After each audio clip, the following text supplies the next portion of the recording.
اما بعد فاعوذ باللہ من الشیطان الرجیم بسم اللہ الرحمن الرحیم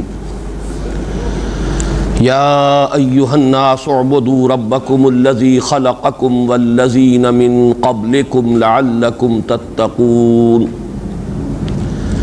الذي جعل لكم الأرض فراشا والسماء بناء وأنزل من السماء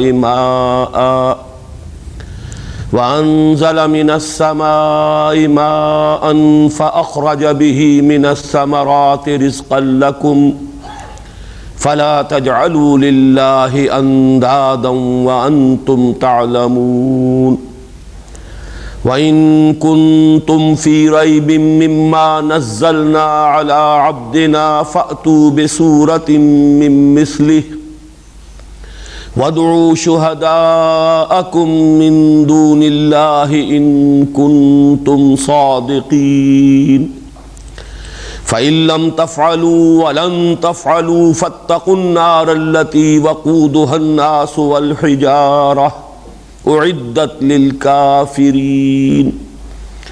وبشر الذین آمنوا وعملوا الصالحات ان لهم جنات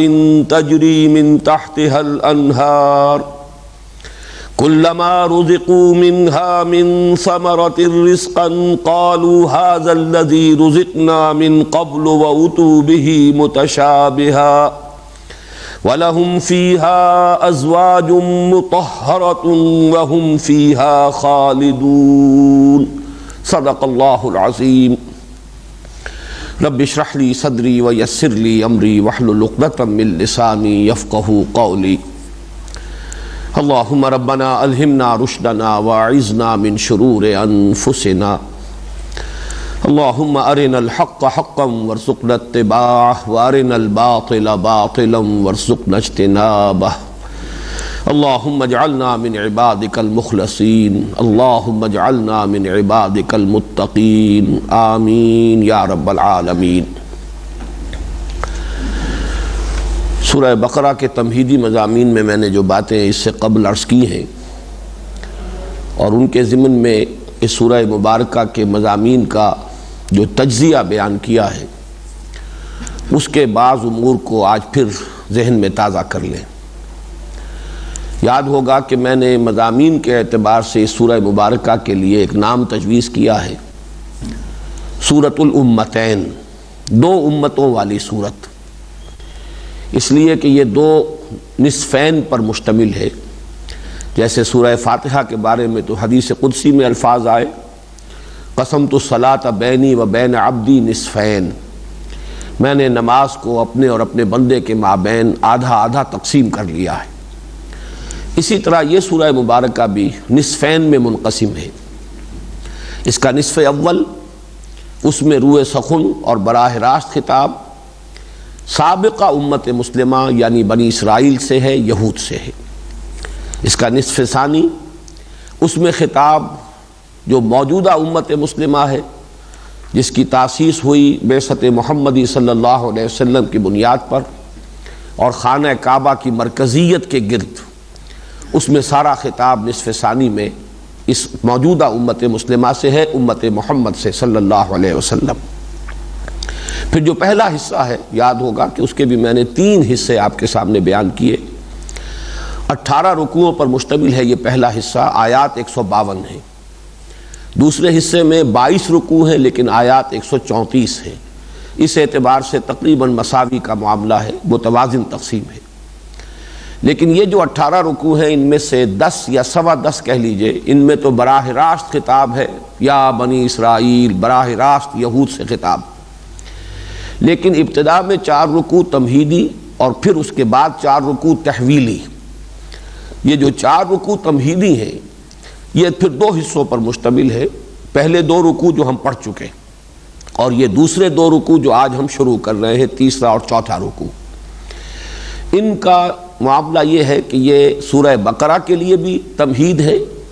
اور ایک اعتبار سے پورے قرآن حکیم کے لیے بھی تمہید کی حیثیت رکھتے ہیں۔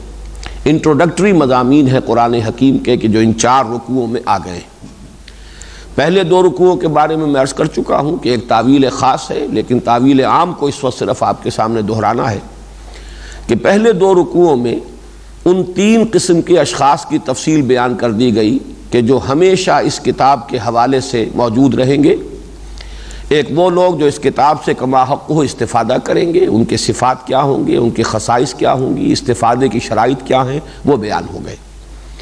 ایک وہ لوگ کہ جو ضد اور تعصب ہر درمی کی وجہ سے اس کی ہدایت کے دروازے اپنے اوپر بند کر لیں گے۔ ختم اللہ علی قلوبہم وعلی سمعہم وعلی ابصارہم غشاوہ ولہم عذاب عظیم، یہ ان کا انجام ہے۔ تیسرا وہ گروہ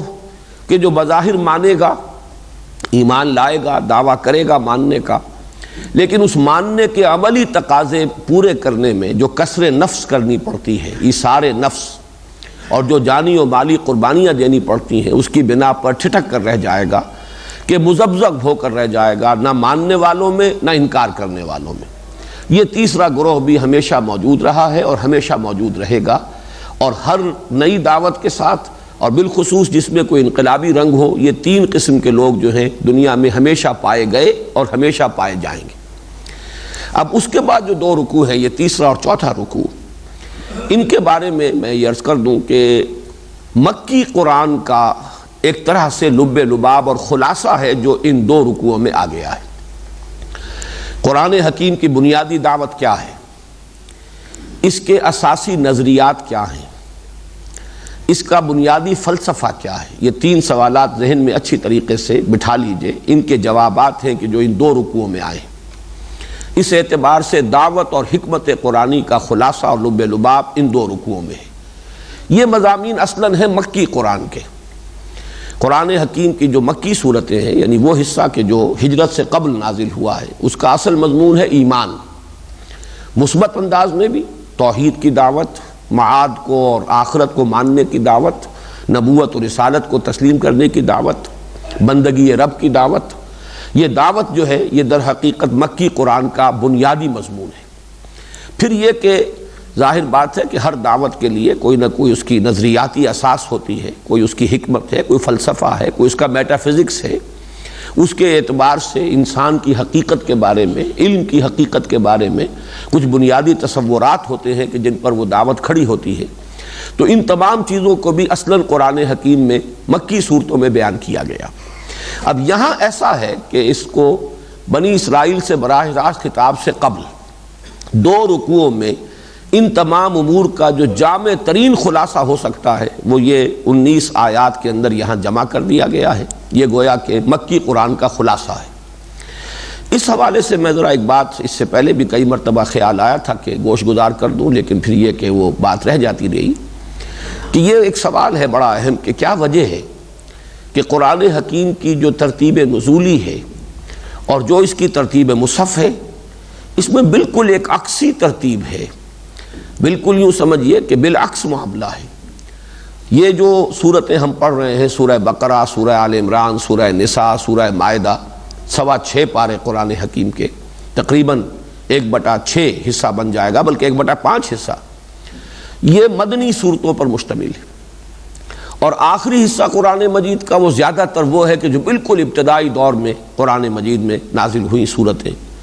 تو یہ کہ ان کو پہلے رکھا گیا، ان مدنی صورتوں کو اور مکیات کو اختتام پر لایا گیا۔ ویسے تو یہ کہ اس کے فوراً بعد بھی مکیات آ جائیں گی، لیکن جو بالکل ابتدائی دور کی مکی صورتیں ہیں وہ بالکل اختتام پر ہیں۔ تو گویا کہ اس اعتبار سے ترتیب نزولی اور ترتیب مصحف جو ہیں وہ بالکل ایک دوسرے کی ضد ہیں، ایک دوسرے کے برعکس ہیں۔ اس کی حکمت کیا ہے؟ میرے مطالعے کی حد تک اس سوال سے اول تو اکثر و بیشتر حضرات نے تو اعتنا ہی نہیں کیا، کسی نے کیا بھی ہے تو کوئی ایسی قابل ذکر بات میرے علم میں نہیں آئی ہے کہ جو میں سمجھوں کہ اس کی کوئی صحیح اور قابل قبول توجیہ جس میں ہو رہی ہو، سوائے ایک توجیہ کے جو محمد مارمیڈیوک پکتھال نے کی ہے۔ انہوں نے جو ترجمہ کیا قرآن حکیم کا، گلوریس قرآن کے نام سے وہ شائع ہوا، بہت کثیر تعداد میں ایک زمانے میں شائع ہوا تھا اور بہت سے اداروں کی طرف سے مفت بھی تقسیم ہوا تھا۔ یہ اس زمانے کی بات ہے جب کہ کمیونزم جو ہے اس کی ٹائیڈ ابھی بڑھ رہی تھی، چڑھ رہی تھی، اور مغربی قوتوں کو ضرورت محسوس ہو رہی تھی کہ اس کے آگے بند باندھنے کے لیے کچھ مذہبی جو تصورات ہیں ان کو سامنے لایا جائے۔ تو اس وقت یہ کام ہوا تھا کہ مختلف مذاہب کی جو مذہبی کتب ہیں ان کو مغربی ممالک نے کثرت کے ساتھ شائع کر کے بڑی تعداد میں پھر انہیں تقسیم کیا تھا کہ شاید یہ جو طوفان چلا آ رہا ہے اس کا مقابلہ جو ہے اس روحانیت کے ذریعے سے ہی کیا جا سکے کہ جو ان مذاہب کے اندر ہے۔ بہرحال اس زمانے میں وہ گلوریس قرآن بڑی کثرت کے ساتھ شائع ہوا اور تقسیم ہوا۔ اس کا جو مقدمہ ہے وہ میرے نزدیک بڑی ہی ذہانت پر مبنی ہے۔ واقعہ یہ ہے کہ بڑی گہری سٹڈی اور بڑا گہرا مطالعہ اور مشاہدہ میں نے محسوس کیا کہ محمد مارمیڈیوک پکتھال صاحب کا ہے۔ ایک تو سیرت النبی کے اعتبار سے کہ انہوں نے اس مقدمے میں سیرت کا جو خلاصہ بیان کیا بہت جامع ہے اور بہت ہی صحیح ہے، اور یہ کہ صحیح حالات کی تعبیر صحیح انداز میں ہے۔ لیکن وہی مجھے اس کا جواب ملا تھا۔ انہوں نے اس کی جو توجیہ بیان کی ہے وہ یہ ہے کہ جب قرآن نازل ہو رہا تھا اس وقت ترتیب یہ تھی کہ پہلے ایمان کی ضرورت تھی، اس کے بعد عمل کا معاملہ تھا، اس لیے کہ ابھی ایک نئی دعوت، نیا فلسفہ، نیا نظریہ، نئی فکر، نئی سوچ، نئے عقائد سے انٹروڈیوس کرنا تھا، اس لیے وہاں ایمان کی اہمیت زیادہ تھی، اور عمل کا معاملہ، قانون کا معاملہ، احکام کا معاملہ، اوامر و نواہی کا معاملہ یہ ثانوی درجے میں تھا۔ لیکن جب اسلام اسٹیبلش ہو گیا ایک پالیٹی کی حیثیت سے، وہ ایک نظام کی شکل میں قائم ہو گیا، تو اب صورت برعکس ہو گئی، اس لیے کہ اب آئندہ نسلیں جو ہیں وہ گویا کہ پیدائشی طور پر مسلمان ہوں گی۔ ان پیدائشی مسلمانوں کو اولاً ضرورت ہے عمل کی، اس لیے کہ جیسا کہ آپ کو معلوم ہے بچہ اگر 5-7 برس کا بھی ہو جاتا ہے تو اس کو نماز پڑھائی جاتی ہے، 9-10 برس کا ہو جائے روزہ رکھنا شروع کر دیتا ہے۔ تو یہ چونکہ اب ایک تمدن، ایک تہذیب، ایک کلچر، ایک نظام، ایک قانون یہ ہے کہ جو اسلام کی بنیاد پر قائم ہو چکا ہے، لہٰذا اب احکام کی اہمیت زیادہ ہو گئی ہے بنسبت ایمان کے۔ ایمان تو گویا کہ موروثی طور پر بھی لوگوں کو مل جاتا ہے، اور البتہ یہ کہ جیسے جیسے انسان کا شعور ترقی کرتا ہے پھر وہ اس کی ریئلائزیشن کرتا ہے، اس ایمان کے حقائق کو اپنے باطن کے اندر ریئلائز کرنا اور اس کا ادراک اور شعور حاصل کرنا یہ بعد میں ہوگا۔ لیکن جہاں تک ایمان کا تعلق ہے بنیادی طور پر ان حقائق کو ماننے اور تسلیم کرنے کا، یہ گویا کہ اس معاشرے میں پیدا ہونے والے لوگوں کو از خود حاصل ہو جاتا ہے۔ اس اعتبار سے اب ترتیب جو ہے وہ یہی ہونی چاہیے کہ پہلے وہ احکام، وہ اعمال،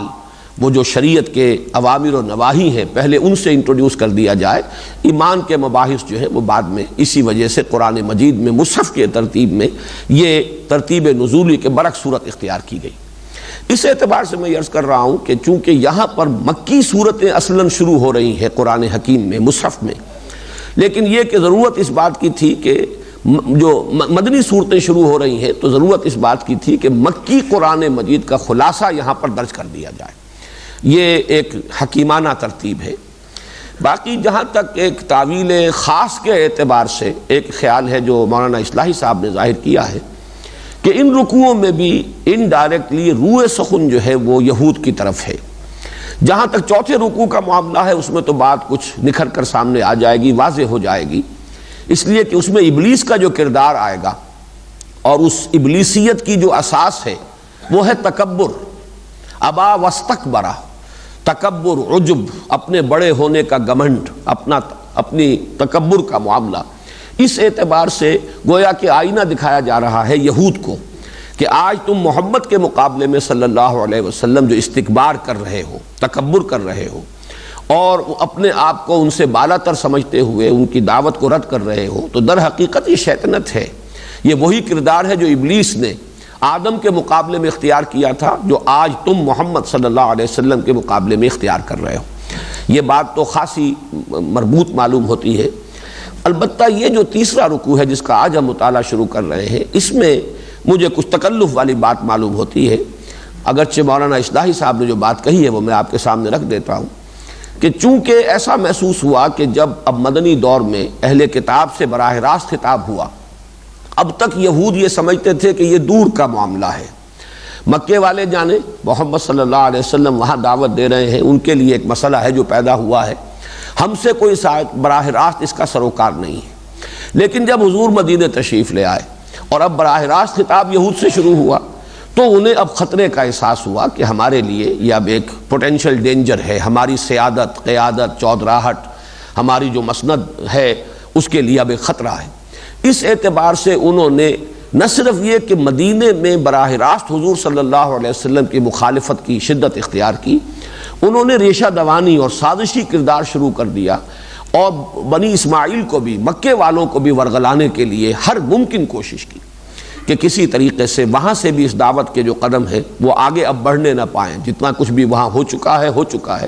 اور وہاں سے جتنے لوگ بھی یہاں آ گئے ہجرت کر کے، لیکن یہ کہ آگے وہاں بھی اس دعوت کا سد باب کیا جائے۔ تو ان کی اس کوشش کے توڑ کے لیے یہ ہے مولانا اصلاحی صاحب کا موقف کہ اس رکوع میں اگرچہ بظاہر تو یا ایھا الناس کہا جا رہا ہے، لیکن حقیقت میں یہ بنی اسماعیل سے خطاب ہے۔ گویا کہ بنی اسماعیل کو آگاہ کیا جا رہا ہے کہ یہود کی ریشہ دوانی سے اثر پذیر نہ ہو، اور جو اصل حقیقت ہے اس کو قبول کرو، کھلے دل کے ساتھ، کھلے ذہن کے ساتھ، اس لیے کہ اسی میں تمہارے لیے بھلائی ہے، اسی میں تمہارے لیے خیر ہے۔ اور یہود جو کچھ کر رہے ہیں تمہیں ورغلانے کے لیے، وہ حسد کی بنیاد پر کر رہے ہیں۔ یہ گویا کہ ایک تعویل ہے کہ اگر ہم ان دو رکوعوں کو بھی خاص کانٹیکسٹ جو ہے سورہ بقرہ کے نصف اول کا کانٹیکسٹ کہ جس میں روح سخن ہے بنی اسرائیل کی طرف، اگر اس کے حوالے سے دیکھیں تو یہ ایک بات ہے، اگرچہ بظاہر میرے نزدیک اس میں تکلف کا انداز زیادہ ہے۔ بات زیادہ صحیح وہی ہے کہ ان دونوں رکوعوں کو تعویل عام ہی کے حوالے سے اپنے ذہن میں رکھیے کہ چونکہ اب مسلسل 6.25 پارے مدنی صورتیں ہی چلنی ہیں، اور اسی کے مضامین، اسی کے اوامر و نواہی، اور وہی مضامین آئیں گے کہ جو مدنی صورتوں کے مستقل مضامین ہیں، لہذا شروع میں یہ مکی قرآن کی دعوت اور حکمت کا خلاصہ ہے کہ جو ان دو رکوعوں میں درج کر دیا گیا۔ ان میں سے بھی آج ہم صرف تیسرے رکوع کا نصف اول پڑھیں گے۔ یہ 5 آیات ہیں جو ابھی میں نے تلاوت کی ہیں، اور ان میں واقعہ یہ ہے کہ ایک طرف قرآن کی دعوت کیا ہے، اس کا جوہر، اس کا لب لباب، اس کا خلاصہ آ گیا ہے، اور دوسرے یہ کہ جو اس کے اساسی نظریات ہیں۔ اساسی نظریات کیا ہیں؟ توحید، معاد، رسالت۔ یہ 3 چیزیں ہیں کہ جن کو ہم جمع کرتے ہیں تو لفظ ایمان وجود میں آتا ہے۔ ایمان ہی اساسی نظریہ ہے اسلام کا، یہی جڑ ہے، یہ بنیاد ہے، اور اس میں توحید اور رسالت اور معاد، ان تینوں کے بارے میں ان 5 آیات میں بڑی ہی خوبصورتی کے ساتھ، جامعیت کے ساتھ، وہ مضامین جو بہت تفصیل کے ساتھ، بہت تشریح کے ساتھ، بہت شرح و بسط کے ساتھ مکی صورتوں میں آئے ہیں، یہاں ان کا بہت ہی جامع خلاصہ آ گیا ہے۔ بس اس تمہید کے بعد اب شروع کیجئے۔ یا ایھا الناس اعبدوا ربکم الذی خلقکم والذین من قبلکم لعلکم تتقون۔ یا ایھا الناس، اے لوگو۔ یہ ناس کے لفظ کے بارے میں بھی میں تفصیلاً عرض کر چکا ہوں، لغوی بحث، انسان اور انس اور پھر ناس کیسے بنا ہے۔ اب وہ ساری چیزیں جو ہے وہ بار بار دہرائی جانے والی نہیں ہے۔ اس وقت اس آیت کے حوالے سے جو یہ لفظ، جو شروع کا اس کا انداز ہے، اس سے یہ بات نوٹ کر لیجئے کہ یہاں پوری نوع انسانی سے خطاب ہو رہا ہے۔ مولانا اصلاحی صاحب کے نزدیک تو تعویل خاص کے اعتبار سے یہاں مراد بنی اسماعیل ہے۔ گویا کہ اگرچہ خطاب عام ہے لیکن اس سے مراد ایک خاص گروہ ہے، بنی اسماعیل۔ لیکن جیسا کہ میں عرض کر چکا ہوں، میرے نزدیک یہ خطاب عام ہے، اور یہ قرآن مجید کی بنیادی دعوت کا خلاصہ ہے جو ابدی دعوت ہے۔ اور اس دعوت کے مخاطب جو ہے وہ کوئی قبیلہ نہیں ہے، کوئی قوم نہیں ہے، کسی ملک کے لوگ نہیں ہیں، کسی خاص نسل سے متعلق نہیں ہے، بلکہ یا ایھا الناس، اے بنی نوع آدم، اے بنی آدم، اے نوع انسان، اے لوگو، اے انسانوں۔ یہ اس اعتبار سے بہت اہم ہے کہ دونوں اعتبارات سے اگر آپ تقابل کریں گے تو قرآن مجید کی یہ دعوت یا اسلام کی یہ دعوت منفرد نظر آئے گی دنیا میں جتنی بھی دعوتیں ہیں۔ ظاہر بات ہے کہ مختلف دعوتیں موجود ہیں، مختلف نظام ہیں، مختلف فکر ہیں، مختلف نظریات ہیں، ان کی طرف بلانے والے موجود ہیں، لیکن یہ ہے کہ ایک طرف انبیاء کرام کی دعوت، دوسری طرف دنیا میں جو دوسری تمدنی اور مادی قسم کی دعوتیں اٹھتی رہی ہیں، ان دونوں سے تقابل کر لیجئے۔ انبیاء کرام کا معاملہ بھی یہ ہے کہ نبی اکرم صلی اللہ علیہ وسلم سے قبل ہر نبی کی دعوت صرف اپنی قوم کے لیے تھی۔ یا قوم، یا قوم، یا قوم، کہیں یا ایھا الناس کے الفاظ آپ کو نہیں ملیں گے۔ یہ پہلی اور آخری دعوت ہے کہ جس میں خطاب عام ہے، انسان سے بحیثیت انسان خطاب ہے، کسی قوم سے نہیں، کسی نسل سے نہیں، کسی قبیلے سے نہیں، کسی ملک سے، کسی علاقے سے نہیں، کسی خاص پیشے سے نہیں، کسی خاص طبقے سے نہیں۔ اس میں یہاں تک نوٹ کر لیجئے کہ صرف ایک ہے سابقہ انبیاء میں سے حضرت مسیح علیہ السلام، جن کے بارے میں یہ گمان ہو سکتا ہے کہ ان کی دعوت بھی آفاقی ہو گئی، بین الاقوامی ہو گئی، ملکوں اور علاقوں اور نسلوں سے آگے پھیل گئی۔ لیکن یہ کہ یہ معاملہ بھی از روئے قرآن اس بات کو ذہن میں رکھیے کہ یہ بھی در حقیقت پولزم ہے۔ پول نے جو ترمیمیں کی ہیں حضرت مسیح علیہ السلام کی تعلیمات میں سے، اس کا مظہر یہ ہے، ورنہ قرآن مجید نے صراحت کے ساتھ کہا ہے حضرت مسیح کے بارے میں رسولاً الی بنی اسرائیل، وہ رسول تھے بنی اسرائیل کی طرف۔ اور حضرت مسیح کے اپنے الفاظ موجود ہیں بائبل میں کہ میں صرف اسرائیل کے گھرانے کی کھوئی ہوئی بھیڑوں کی تلاش میں آیا ہوں۔ یہ الفاظ جو کہ تو موجود ہیں، اب بھی موجود ہیں، میں صرف اسرائیل کے گھرانے کی کھوئی ہوئی بھیڑوں کی تلاش میں آیا ہوں۔ اور ایک تو انداز جو ہے وہ ذرا معلوم ہوتا ہے کہ کچھ نامناسب سا انداز ہے، اور معلوم ہوتا ہے کہ اس میں تحریف ہوئی ہے، کہیں کوئی الفاظ کچھ اور ہوں گے حضرت مسیح علیہ السلام کے، لیکن یہ کہ جنہوں نے بھی انہیں ریکارڈ کیا ہے اس میں کہیں کوئی رد و بدل ہو گیا ہے، وہ مناسب الفاظ معلوم نہیں ہوتے۔ کہ آپ نے روکا باقاعدہ کہ یہ دعوت جو اپنے شاگردوں کو جب تبلیغ کے لیے بھیج رہے تھے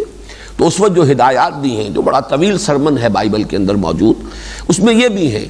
کہ تم سوائے بنی اسرائیل کے اور کسی کے سامنے یہ دعوت پیش نہیں کرو گے، اور دیکھو کوئی بھی اپنے بچوں کے حصے کی روٹی کتوں کے آگے نہیں ڈالتا۔ یہ جینٹائلز کا جو تصور یہود کے ہاں ہے، گوئم اور جینٹائلز، کہ در حقیقت کامل انسان تو صرف ہم ہی ہیں، باقی یہ انسان نما حیوان ہے، ان سے ان کا معاملہ جو ہے ایک اعتبار سے ہم سے کمتر ہے، بظاہر انسان ہے حقیقتاً انسان نہیں ہے۔ تو وہ گوئم اور جینٹائلز کے الفاظ استعمال کرتے ہیں، معلوم ہوتا ہے وہی ذہنیت ہے جو یہاں آ گئی ہے۔ حضرت مسیح نے صرف یہ کہا ہوگا کہ تمہاری ذمہ داری جو ہے وہ صرف بنی اسرائیل تک اس دعوت کو پہنچا دینے کی ہے، لیکن اس کی تعبیر کا انداز، جو بھی اس کے مرتب کرنے والے اور جو بھی اس کے ریکارڈ کرنے والے ہیں، ان کی اپنی ذہنیت اس میں شامل ہوئی ہے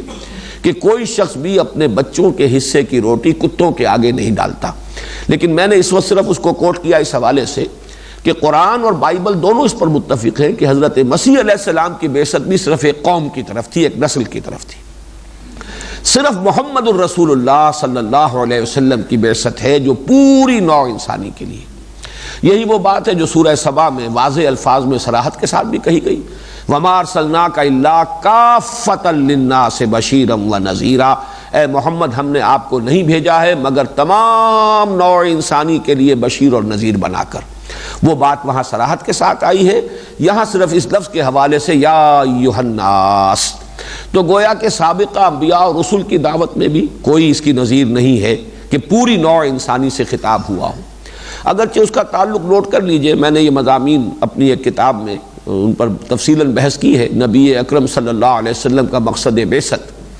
وہ یہ کہ ایک بنیادی تصور رسالت و نبوت ہے، اور ایک تکمیل رسالت کا مرحلہ ہے جو محمد الرسول اللہ صلی اللہ علیہ وسلم پر ہوا ہے۔ اس اعتبار سے فرق کیا ہے بنیادی مقصد رسالت اور تکمیلی جو مقصد ہے رسالت کا، اس میں کیا فرق و امتیاز ہے، اس میں نے یہ باتیں بیان کی ہیں کہ اس کا تعلق ہم کہہ سکتے ہیں کہ جو انسان کی تمدنی ترقی ہوئی ہے، خاص طور پر جو سائنٹیفک ترقی ہوئی ہے، اس کے ساتھ ہے کہ حضور صلی اللہ علیہ وسلم کی بعثت سے قبل یہ ممکن ہی نہیں تھا، فزیکلی امپاسبل تھا کہ کوئی ایک دعوت جو ہے وہ پوری نوع انسانی کو پہنچائی جا سکے۔ ابھی ذرائع رسل و رسائل اتنے تھے ہی نہیں، ابھی فاصلے تھے، انسان دور دور ایک دوسرے سے بالکل یعنی یوں سمجھیے کہ اجنبیت لیے ہوئے مختلف علاقوں کے اندر بس رہا تھا، ان کے درمیان وہ کمیونیکیشنز نہیں تھے، ذرائع رسل و رسائل نہیں تھے، اس اعتبار سے فزیکلی پاسبل بھی نہیں تھا۔ یہی وجہ ہے کہ اس سے پہلے نبوتیں آئیں، وَلِكُلِّ قَوْمٍ ہَادٍ، ہر قوم کے لیے ہم ہادی بھیجتے رہے۔ وَإِن مِّن قَرْيَةٍ إِلَّا خَلَا فِيهَا نَذِيرٌ، کوئی ایسی بستی نہیں گزری ہے کہ جس میں کوئی خبردار کرنے والا نہ آیا ہو، یہ اپنی جگہ پر ہے۔ لیکن یہ کہ کسی بھی نبی کی دعوت اس طرح کی آفاقی نہیں تھی کہ جس میں خطاب کیا جا رہا ہو پوری نوع انسانی کو، یہ خاصہ ہے دعوت محمدی کا صلی اللہ علیہ وسلم یا دعوت قرآنی کا۔ اسی طریقے سے اس کا تقابل کیجئے دنیا میں جو دوسری دعوتیں ہوتی ہیں، جو بھی کوئی تحریکیں اٹھتی ہیں اور ان کے اندر اپیل کی جاتی ہے، ہر تحریک جو ہے کسی نہ کسی کو تو اپنا مخاطب بناتی ہے، مخاطب اولین، اس میں بھی آپ دیکھیں گے کہ انسان کو بحیثیت انسان خطاب کرنے والی کوئی دعوت نہیں، لیکن اس لیے کہ قومی دعوتیں ہوتی ہیں، ملک کی عظمت کا نعرہ لگایا جاتا ہے، قوم کی برتری اور قوم کی عزت اس کے حوالے سے لوگوں کو اپیل کیا جاتا ہے کہ آؤ جمع ہو جاؤ، ڈیفینڈ کرو اپنے آپ کو، اپنی عزت کو اور اپنی وجاہت کو اور اپنی حیثیت کو۔ یا یہ کہ زیادہ سے زیادہ آپ کہہ سکتے ہیں کہ بین الاقوامی سطح پر کوئی دعوت اٹھی تھی تو وہ یہ کمیونزم کی دعوت تھی، لیکن اس میں بھی طبقاتی تقسیم تھی، دنیا بھر کے مزدوروں جمع ہو جاؤ، اپیل ساری تھی پرولیٹیریٹ کے لیے۔ بورژویز کے خلاف تو گویا کہ ایک دشمنی، ایک نفرت پیدا کرنا، ان سے کوئی تخاطب نہیں تھا، ان سے خطاب نہیں تھا، ان کے لیے کوئی اپیل نہیں تھی۔ یہ دعوت صرف محمد الرسول اللہ صلی اللہ علیہ وسلم کی ہے کہ اس میں کسی طبقے سے خطاب نہیں، کسی قوم سے نہیں، کسی نسل سے نہیں، کسی علاقے سے نہیں، بلکہ یہ کہ یا ایھا الناس، پوری نوع انسانی، بحیثیت نوع انسانی اس کی مخاطب ہے۔ دعوت کیا ہے؟ اعبدوا ربکم، ایک لفظ میں خلاصہ ہے۔ یہ دونوں الفاظ جو ہیں، عبادت اس کا مفہوم کیا ہے، رب اس کا مفہوم کیا ہے، یہ دونوں سورہ فاتحہ میں الفاظ آ چکے ہیں اور لغوی بحث جو ہے تفصیل کے ساتھ آ چکی ہے۔ اس وقت تیزی کے ساتھ چند چیزیں دوبارہ ذہن میں آپ مستحضر کر لیں۔ نمبر ایک یہ کہ دعوت قرآنی کا لب لباب یہی ہے، یہی پہلی مرتبہ قرآن کی دعوت آ رہی ہے، یعنی ترتیب مصحف میں آئیں گے سورہ فاتحہ میں انداز جو ہے آپ کو معلوم ہے کہ اس کے اندر وہ دعوت کا انداز نہیں ہے کہ یہ مانو یا ایمان لاؤ یا یہ کرو اور یہ نہ کرو،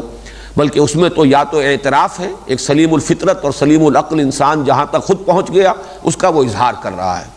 اور اس کے بعد وہ ایک دعا کر رہا، استدعا کر رہا، اہدنا الصراط المستقیم۔ پھر جو دو رکوع آئے ہیں وہ بھی سارا کلام خبریہ ہے، اس میں کہیں انشائیہ کلام نہیں ہے کہ یہ کرو اور یہ نہ کرو، بلکہ کلام خبریہ ہے۔ کچھ لوگ وہ ہیں، کچھ لوگ ایسے ہیں، کچھ لوگ ایسے ہیں، ان کا حال یہ ہے، ان کا انجام یہ ہوگا، یہ کلام خبریہ ہے۔ تو یہ پہلا مقام آ رہا ہے قرآن مجید میں کہ جہاں کلام انشائیہ ہے، یا ایھا الناس اعبدوا ربکم، اے لوگو بندگی اختیار کرو، پرستش کرو اپنے رب کی۔ اس پہلو سے گویا کہ قرآن مجید کی دعوت کو اگر آپ معین کرنا چاہیں کہ وہ کیا ہے تو اس کا سٹارٹنگ پوائنٹ یہی ہے، اور اسی کے اعتبار سے سورہ ہود کی ابتدائی دو آیات جو ہیں وہ ذہن میں رہنی چاہیے۔ الف لام را کتاب احکمت آیاتہ ثم فصلت من لدن حکیم خبیر اللہ تعبدوا الا اللہ، یہ ہے دعوت۔ الف لام را یہ ایک ایسی کتاب ہے کہ جو محکم کی گئی ہیں، اس کی آیات بڑی پختہ کی گئی، پھر ان کی تفصیل کی گئی اس ہستی کی جانب سے کہ جو علیم ہے اور خبیر ہے، حکیم ہے۔ اور یہ کس لیے نازل ہوئی؟ اللہ تعبدوا الا ایاہ، اللہ کے سوا کسی اور کی بندگی مت کرو۔ تو ایک ہی اسلوب ہوا، ایک مثبت ہے اعبدوا ربکم الذی خلقکم والذین من قبلکم، و یہاں ہے لا تعبدوا الا اللہ، مت بندگی کرو، پرستش کرو اللہ کے سوا کسی کی۔ یہ گویا کہ اسی کا منفی اسلوب ہے۔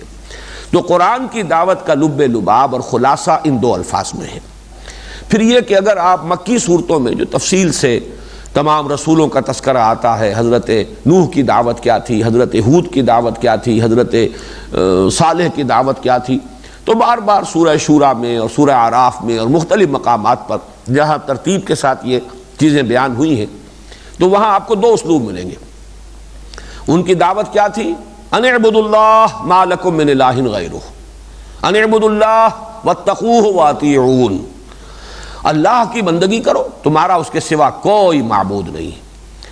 اللہ کی بندگی کرو، اس کا تقوی اختیار کرو اور میری اطاعت کرو۔ بات مکمل جہاں ہوگی وہاں دعوت توحید کے ساتھ رسالت کی دعوت کو قبول کرنا بھی لازم۔ ان اعبدوا اللہ واطیعون، اللہ کی بندگی کرو، میری اطاعت کرو، میں اللہ کا نمائندہ ہوں، اس کی پرستش، اس کی بندگی ہوگی میری اطاعت کے ذریعے سے۔ اور جہاں اس دوسرا جو نقطہ ہے اس کو واضح نہیں کیا جاتا، ان اعبدوا اللہ ما لکم من الہ غیرہ، اللہ کی بندگی کرو، تمہارا کوئی الہ اور معبود اس کے سوا نہیں۔ پھر اس سے بھی آگے بڑھ کر یہ بات کہ قرآن حکیم کے روح سے جنوں اور انسانوں کا مقصد تخلیق ہی یہ ہے، جیسے کہ سورہ زاریات میں فرمایا وما خلقت الجن والانس الا لیعبدون، میں نے نہیں پیدا کیا ہے جنوں کو اور انسانوں کو مگر صرف اسی لیے کہ میری بندگی کریں، میری پرستش کریں، میری اطاعت کریں۔ اب اس میں جو لغوی مفہوم ہے اس میں جو میں بیان کر چکا ہوں، پھر صرف اس وقت ذہن میں تازہ کرنے کے لیے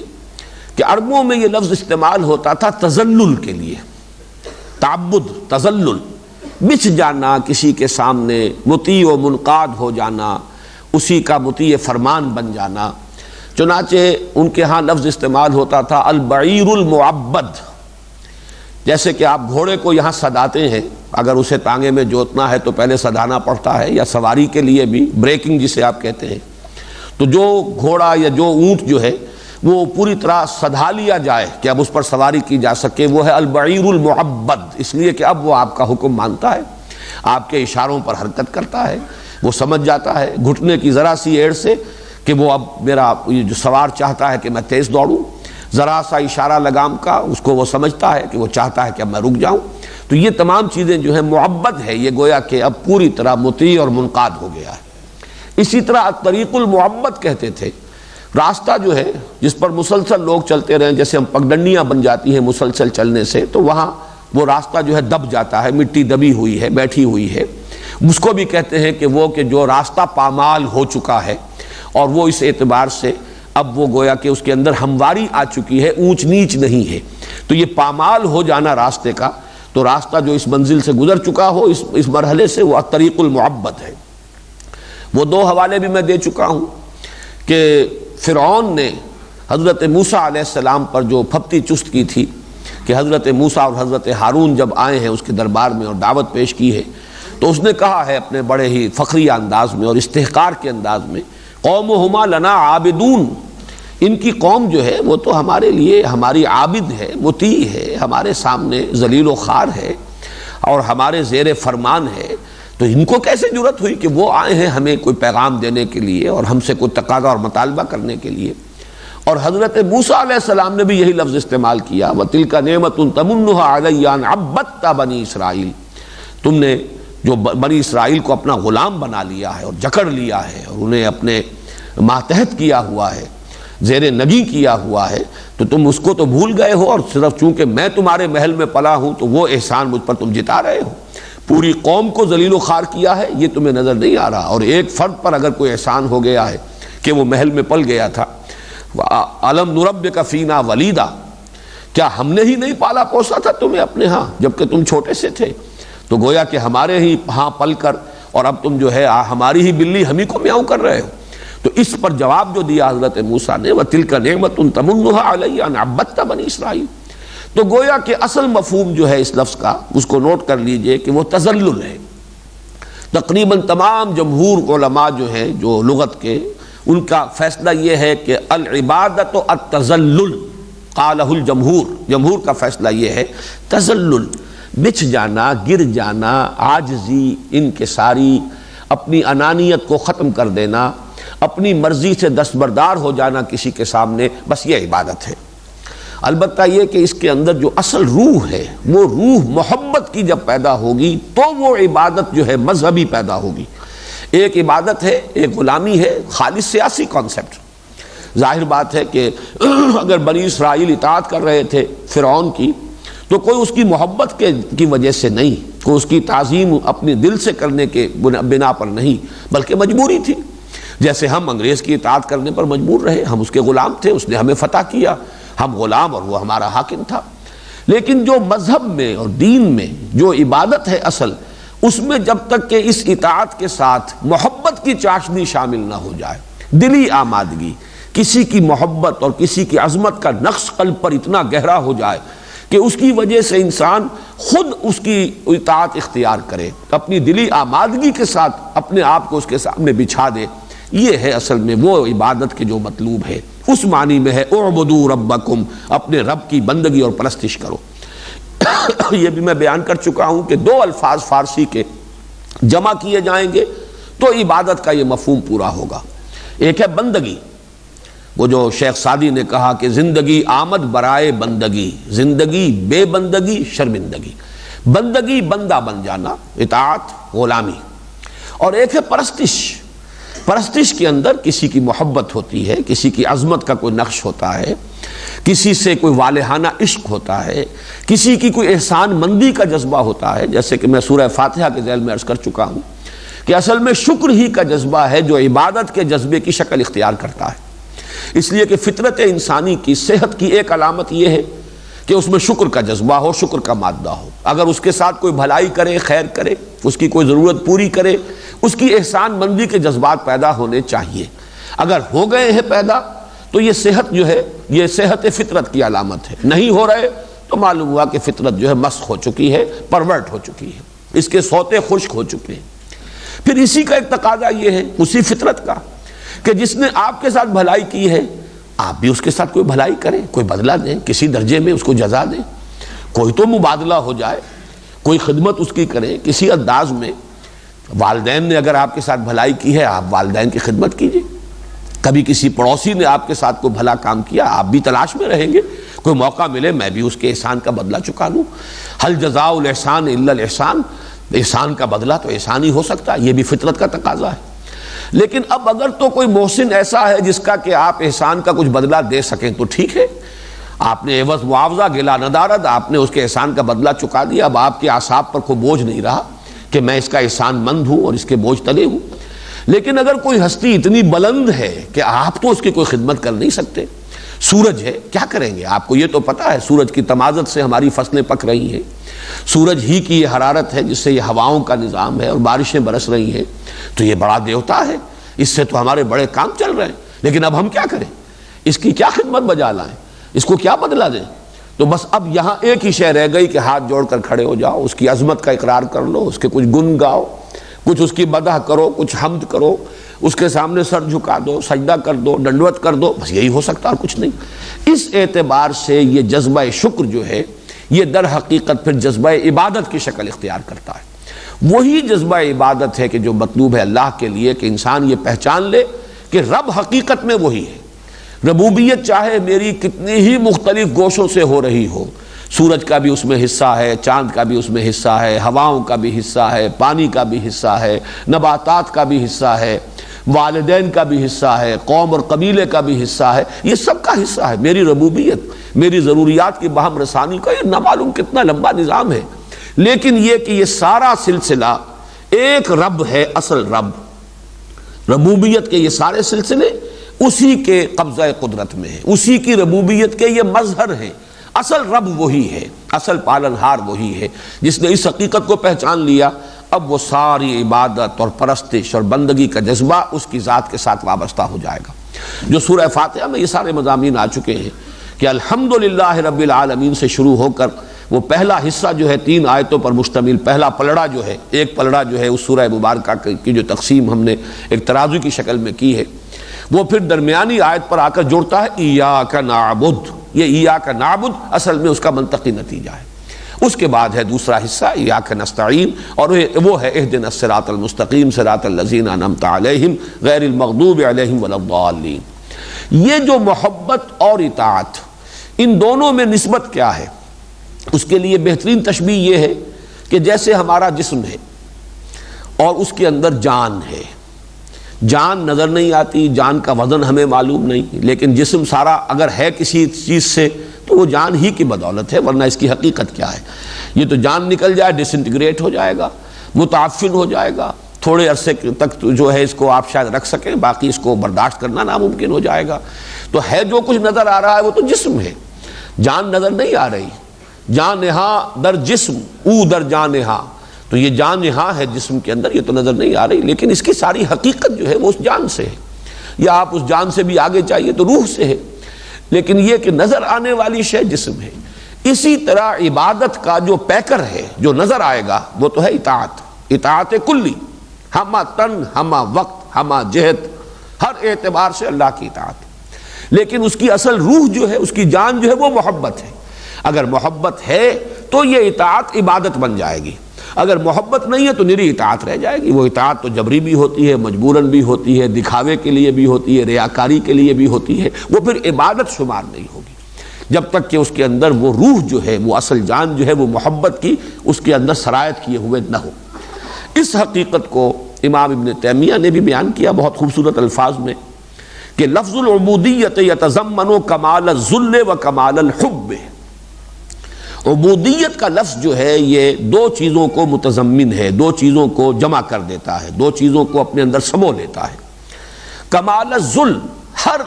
آخری درجے کا تذلل، بچ جانا، اور کسی کے سامنے انکساری، اپنے آپ کو بچھا دینا، وکمال الحب، اور حد درجے کی محبت، دونوں چیزیں اپنی انتہا کو پہنچی ہوئی ہوں اور جمع ہو جائیں تو یہ لفظ العبودیہ جو ہے اس کا تقاضا پورا ہوگا۔ ان کے شاگرد رشید چونکہ ان پر کچھ متصوفانہ رنگ غالب ہے حافظ ابن قیم پر،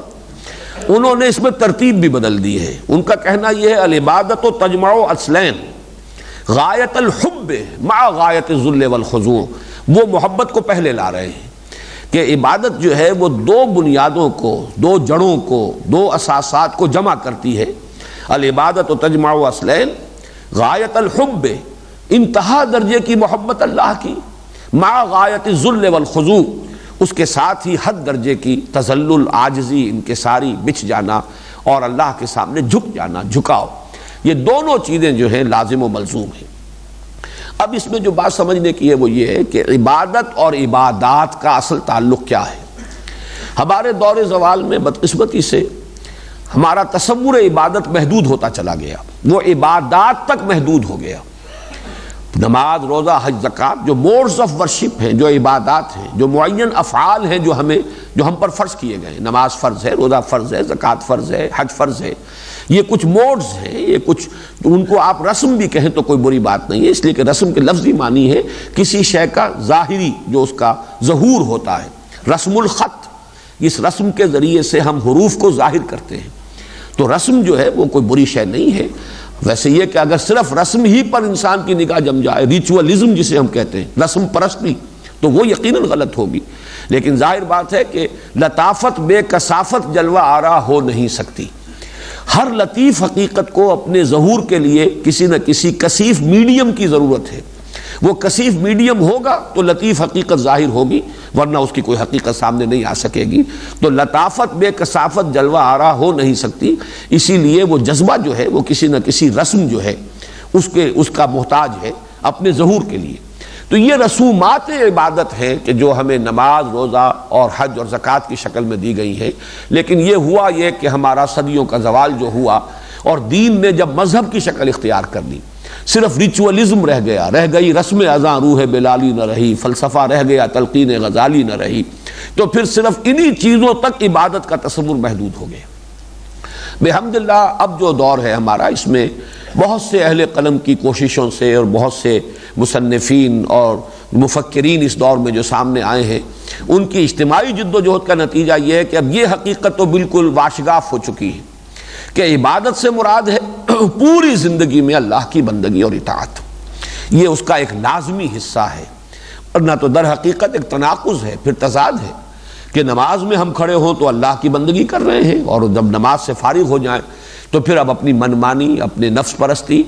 اپنے معاشرے کا جو چلن ہے یا جو بھی سکہ رواں ہے، اب ہم اس کی اطاعت شروع کر دیں، اس کی پیروی کریں، تو یہ تو لما تقولون ما لا تفعلون ہے۔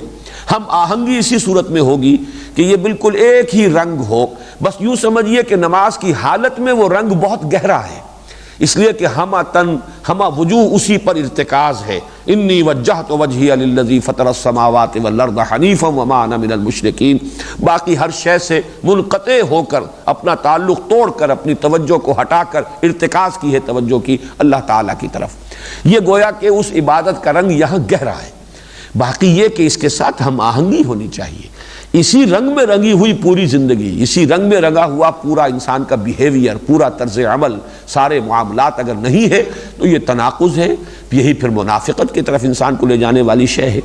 اس اعتبار سے یہ تصور عبادت جو ہے میں سمجھتا ہوں کہ اب بہت حد تک لوگوں کے سامنے آ چکا ہے۔ البتہ اس میں یہ محبت والا پہلو، چونکہ یہ سابق زمانے میں کچھ صوفیہ کا موضوع رہا، ہماری بدقسمتی یہ بھی ہے کہ اڑائے کچھ ورق لالے نے، کچھ نرگس نے، کچھ گل نے، چمن میں ہر طرف بکھری ہوئی ہے داستاں میری، دین کے جو ایک حقیقت واحدہ تھی اس کے اجزاء کیے گئے، اور وہ اجزاء مختلف طبقات نے سنبھال لیے، وہ ان کی گویا کہ ایک ایکسکلوسیو ڈومین ان کا بن گیا۔ گویا محبت اور عشق کی بات تو کریں گے صرف صوفیہ، باقی جو فارم ہے، جو شکل ہے ظاہری، نماز کی، روزے کی، اس کے قوانین و قواعد، اس کی بات کریں گے فقہا۔ آذان کی صورت میں تھا، اس کے مختلف پہلو تقسیم ہوئے اور مختلف طبقات نے ایک ایک حصہ سنبھال لیا، اور اس کا پھر بعد میں کچھ مغایرت پیدا ہوئی ہے۔ ہمارے جو جدید مفکرین ہیں دین کے، اور ان میں دین کے جو داعی ہیں ان کو بھی شریک کرتا ہوں، جو احیائی تحریکیں چل رہی ہیں ان کے اندر جو لوگ بھی سرگرم ہیں، ان سب کو عام طور پر تصوف سے ایک قد ہے اور بعد ہے۔ کچھ مختلف اسباب ہیں اس کے، جس کی وجہ سے کہ ان سے ایک طرح کی الرجی ڈیولپ ہوئی ہے، اور اس کی وجہ سے یہ محبت اور عشق کی باتیں جو ہے معلوم ہوتا ہے کہ ان سے بھی انہیں ایک طرح کا بعد اور ایک طرح کی جو دوری جو ہے ان کے اپنی اپروچ کے اندر پیدا ہوئی ہے۔ اس کی ضرورت ہے کہ اس کمی کو پورا کیا جائے، کہ جو اہمیت ہے محبت کی، کہ جب تک محبت کی چاشنی شامل نہ ہو محض اطاعت عبادت نہیں ہے۔ اس کو پورے ایمفیسس کے ساتھ، پورے شد و مد کے ساتھ، پورے زور کے ساتھ، اور اسی لیے میں نے حافظ ابن قیم اور امام ابن تیمیہ رحمہم اللہ دونوں کی عبارتیں جو ہیں آپ کو پھر سنائی ہیں۔ اس پر میں نے ایک تقریر، جیسا کہ میں نے آپ کو بتایا 15-20 سال پہلے کی پرانی بات ہے، اور وہ تقریر میں نے اسی ایک آیت پر یا ایھا الناس اتقوا ربکم الذی خلقکم والذین من قبلکم لعلکم تتقون، اس پر ایک مکمل تقریر کی تھی، جو ابھی حال ہی میں پھر میثاق کے اکتوبر اور نومبر کے شماروں میں وہ دو قسطوں میں چھپ چکی ہے۔ جن حضرات کو دلچسپی ہو وہ اس کو لیں اور اس کا مطالعہ کریں۔ بہرحال یہ جو عبادات کا تعلق ہے کہ عبادت ہے اطاعت مطلق، ہمہ تن ہمہ وقت ہمہ وجوہ، لیکن محبت کے جذبے سے سرشار ہو کر۔ اب اس کا کیا تعلق ہے عبادات کے ساتھ، اسے بھی بڑے ہی اختصار کے ساتھ سمجھ لینا چاہیے کہ یہ عبادت آسان نہیں ہے، اس میں بڑی رکاوٹیں ہیں۔ سب سے بڑی رکاوٹ ہمارا نفس ہے، اس کے تقاضے ہیں، ہمارے اینیمل انسٹنکٹس ہیں، ہماری خواہشات ہیں، ہمارے جذبات ہیں، ہمارے شہوات ہیں۔ پھر یہ کہ بھول جانا، اس لیے کہ انسان اس دنیا میں ہے، اس کے معمولات ہیں، اس کی مصروفیات ہیں، مشغولیات ہیں، مختلف اثرات اس پر پڑ رہے ہیں ماحول کے، ان سے اپنے آپ کو بچا کر رکھنا کہ اپنے اس عہد پر انسان کاربند رہے کہ اللہ ہی کی بندگی کرنی ہے، اللہ ہی کی اطاعت کرنی ہے۔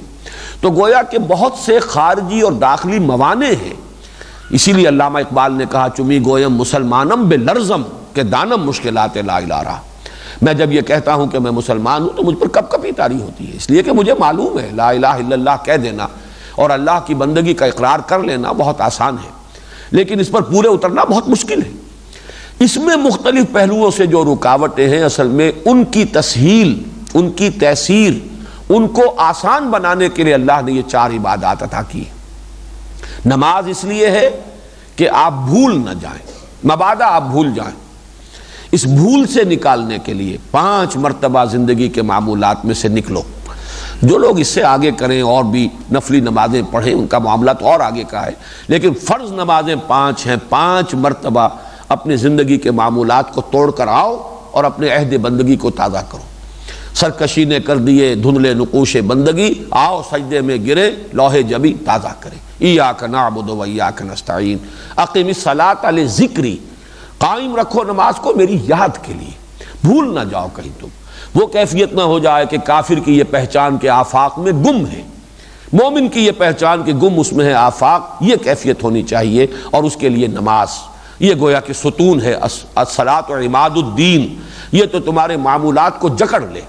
زندگی کے تمام تمہارے معمولات اس کے گرد ریوالو کرے، یہ مرکز بن جائے، یہی اس کا اصل عمود بن جائے اور عماد الدین بن جائے۔ پھر یہ کہ نفس کے تقاضے، ان کے تمام کے لیے ڈھال کے طور پر الصوم جنۃ، روزہ رکھو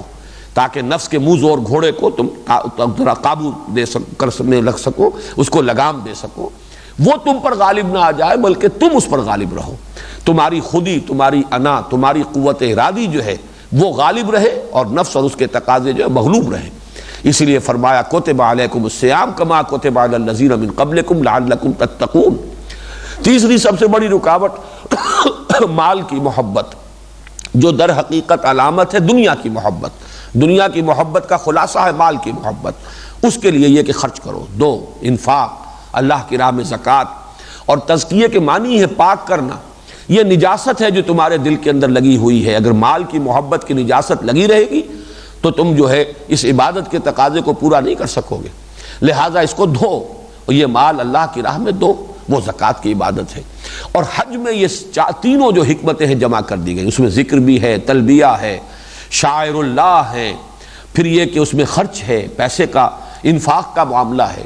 اور پھر اس میں وہ احرام کے اندر وہ روزے سے مشابہ پابندیاں بھی ہیں۔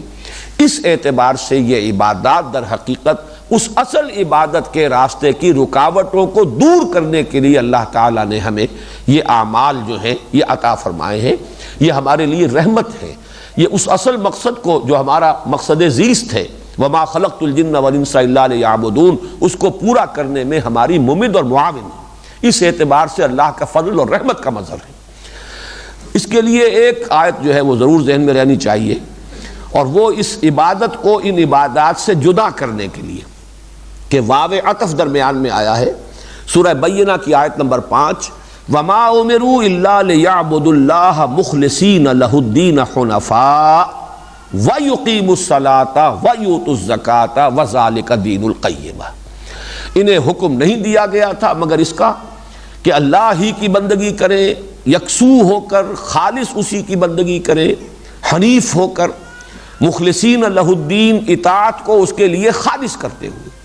کہیں بھی کوئی اس کے دوغلا پن پیدا نہ ہو، وہ یکسو ہو، یک رنگ ہو، اللہ ہی کی عبادت ہو پوری زندگی میں۔ وما امروا الا لیعبدوا اللہ مخلصین لہ الدین، اطاعت کو اس کے لیے خالص کرتے ہوئے، حنفاء، پورے یکسو ہو کر،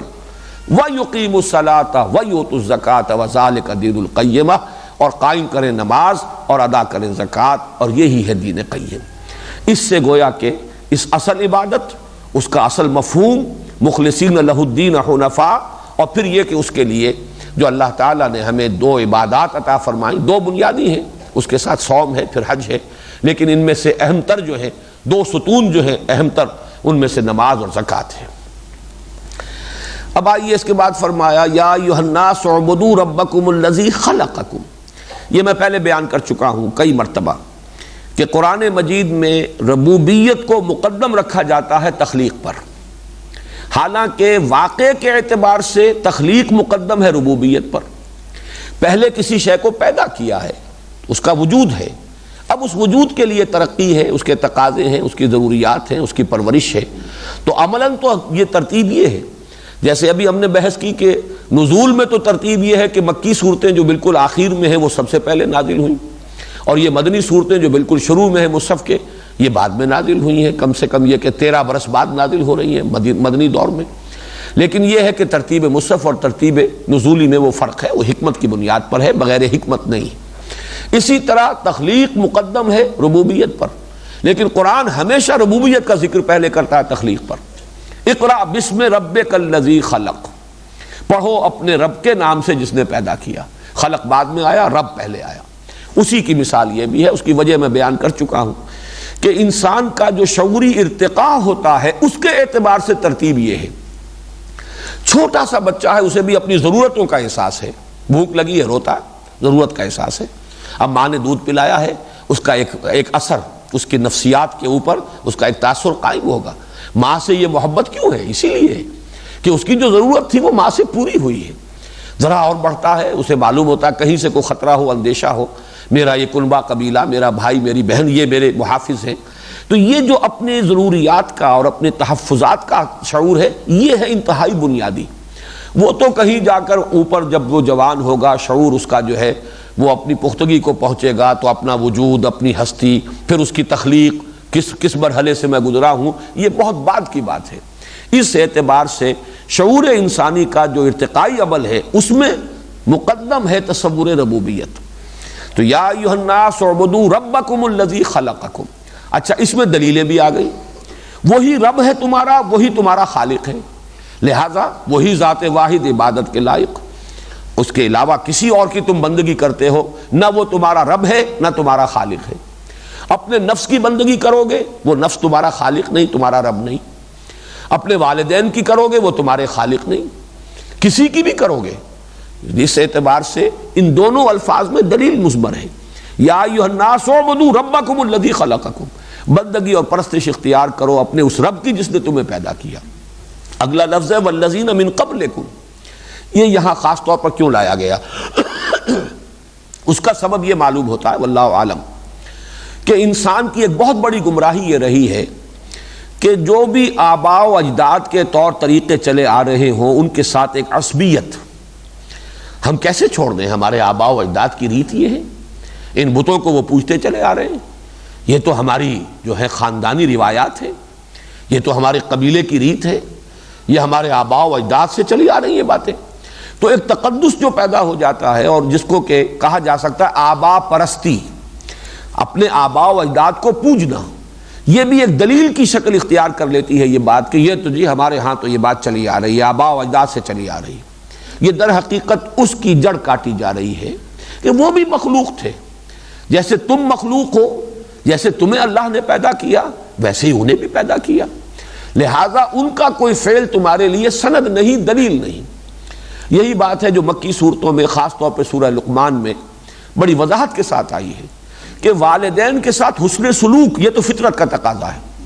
وَوَصَّيْنَا الْإِنسَانَ بِوَالِدَيْهِ حَمَلَتْهُ أُمُّهُ وَهْنًا عَلَى وَهْنٍ وَفِصَالُهُ فِي عَامَيْنِ أَنِ اشْكُرْ لِي وَلِوَالِدَيْكَ، یہ تو فطرت انسانی کا تقاضا ہے، یہ شکر کا بدلہ ہونا چاہیے۔ انہوں نے تمہیں پالا پوسا، خاص طور پر ماں، اس نے پیٹ میں رکھا ہے 9 مہینے تک، ذوف پر ذوف جھیل کر، اور پھر دودھ چھڑایا ہے 2 سال میں، 2 سال تک جونک بن کر ان کی چھاتیوں سے چمٹے رہے ہو، اس اعتبار سے ان کے ساتھ احسان، حسن سلوک یہ تو لازماً فطرت کا تقاضا ہے۔ لیکن وَإِن جَاهَدَاكَ عَلَىٰ أَن تُشْرِكَ بِي مَا لَيْسَ لَكَ بِهِ عِلْمٌ فَلَا تُطِعْهُمَا وَصَاحِبْهُمَا فِي الدُّنْيَا مَعْرُوفًا وَاتَّبِعْ سَبِيلَ مَنْ أَنَابَ إِلَيَّ ثُمَّ إِلَيَّ مَرْجِعُكُمْ فَأُنَبِّئُكُمْ بِمَا كُنتُمْ تَعْمَلُونَ۔ لیکن اگر وہ شرک کا حکم دے، کفر کا حکم دے، غلط بات کا حکم دے، حرام کے اوپر تمہیں آمادہ کرنا چاہے، ان کا کہنا مت مانو، یہ ان کا حق نہیں ہے۔ گویا کہ اتباع والدین کی ضروری نہیں، اتباع آباء و اجداد کی ضروری نہیں، اطاعت مطلق ان کی نہیں ہے، حسن سلوک ان کے ساتھ، خیر کا رویہ، ان کی خدمت، ان کا ادب یہ اپنی جگہ پر ہے، لیکن اتباع کرو اس کا، واتبع سبیل من اناب الیہ، اتباع اس شخص کے راستے کی کرو جس نے اپنا رخ میری طرف کر لیا ہو۔ یہ ہے اصل میں کہ جو فرق و تفاوت ہونا چاہیے، اور یہ توازن مطلوب ہے، نہ تو یہ کہ والدین کا سرے سے کوئی لحاظ ہی نہ ہو، خیال ہی نہ ہو، ان کا ادب بھی نہ رہے، ان کا پاس بھی نہ رہے، ان کے ساتھ حسن سلوک بھی نہ ہو، ان کی خدمت بھی نہ ہو، نہ یہ کہ ان کی پرستش شروع کر دی جائے کہ یہی دلیل بن جائے کہ ہمارے والدین کا فرمان یہ ہے یا ہمارے آباء و اجداد کے رسومات یہ ہیں، ہم ان کو کیسے چھوڑ دیں۔ اس کے بین بین ایک روش کی ضرورت ہے جو سورہ لقمان میں آئی۔ تو والذین من قبلکم لعلکم تتقون، تاکہ تم بچ سکو۔ اس لفظ کے بارے میں چونکہ اس پر تقوی اور متقین اس پر بحث ہو چکی ہے، اس وقت صرف نوٹ کرنے کی بات یہ ہے کہ یہاں پہ ترجمہ اس کا کیا موضوع ہوگا۔ عام طور پر مترجمین نے ترجمہ کیا ہے تاکہ تمہارے اندر تقوی پیدا ہو جائے۔ یہ ایک تو اس اعتبار سے تو یہ کچھ یعنی اس کے ساتھ کوئی مناسبت رکھنے والی بات نہیں ہے کہ بندگی کرو اپنے رب کی تاکہ تقوی پیدا ہو جائے، حالانکہ در حقیقت یہ دونوں چیزیں لازم و ملزوم ہیں۔ بندگی کرے ہی گا اس وقت جب کہ اس کے اندر تقوی موجود ہو۔ تقوی تو اصل میں وہ روح باطنی ہے کہ جو انسان کو بندگی پر آمادہ کرنے والی شے ہے۔ چنانچہ اس ضمن میں سورہ مائدہ کی آیت نمبر 93 بڑی اہم ہے اور بہت جامع آیت ہے۔ لیس علی الذین آمنوا وعملوا الصالحات جناح فیما طعموا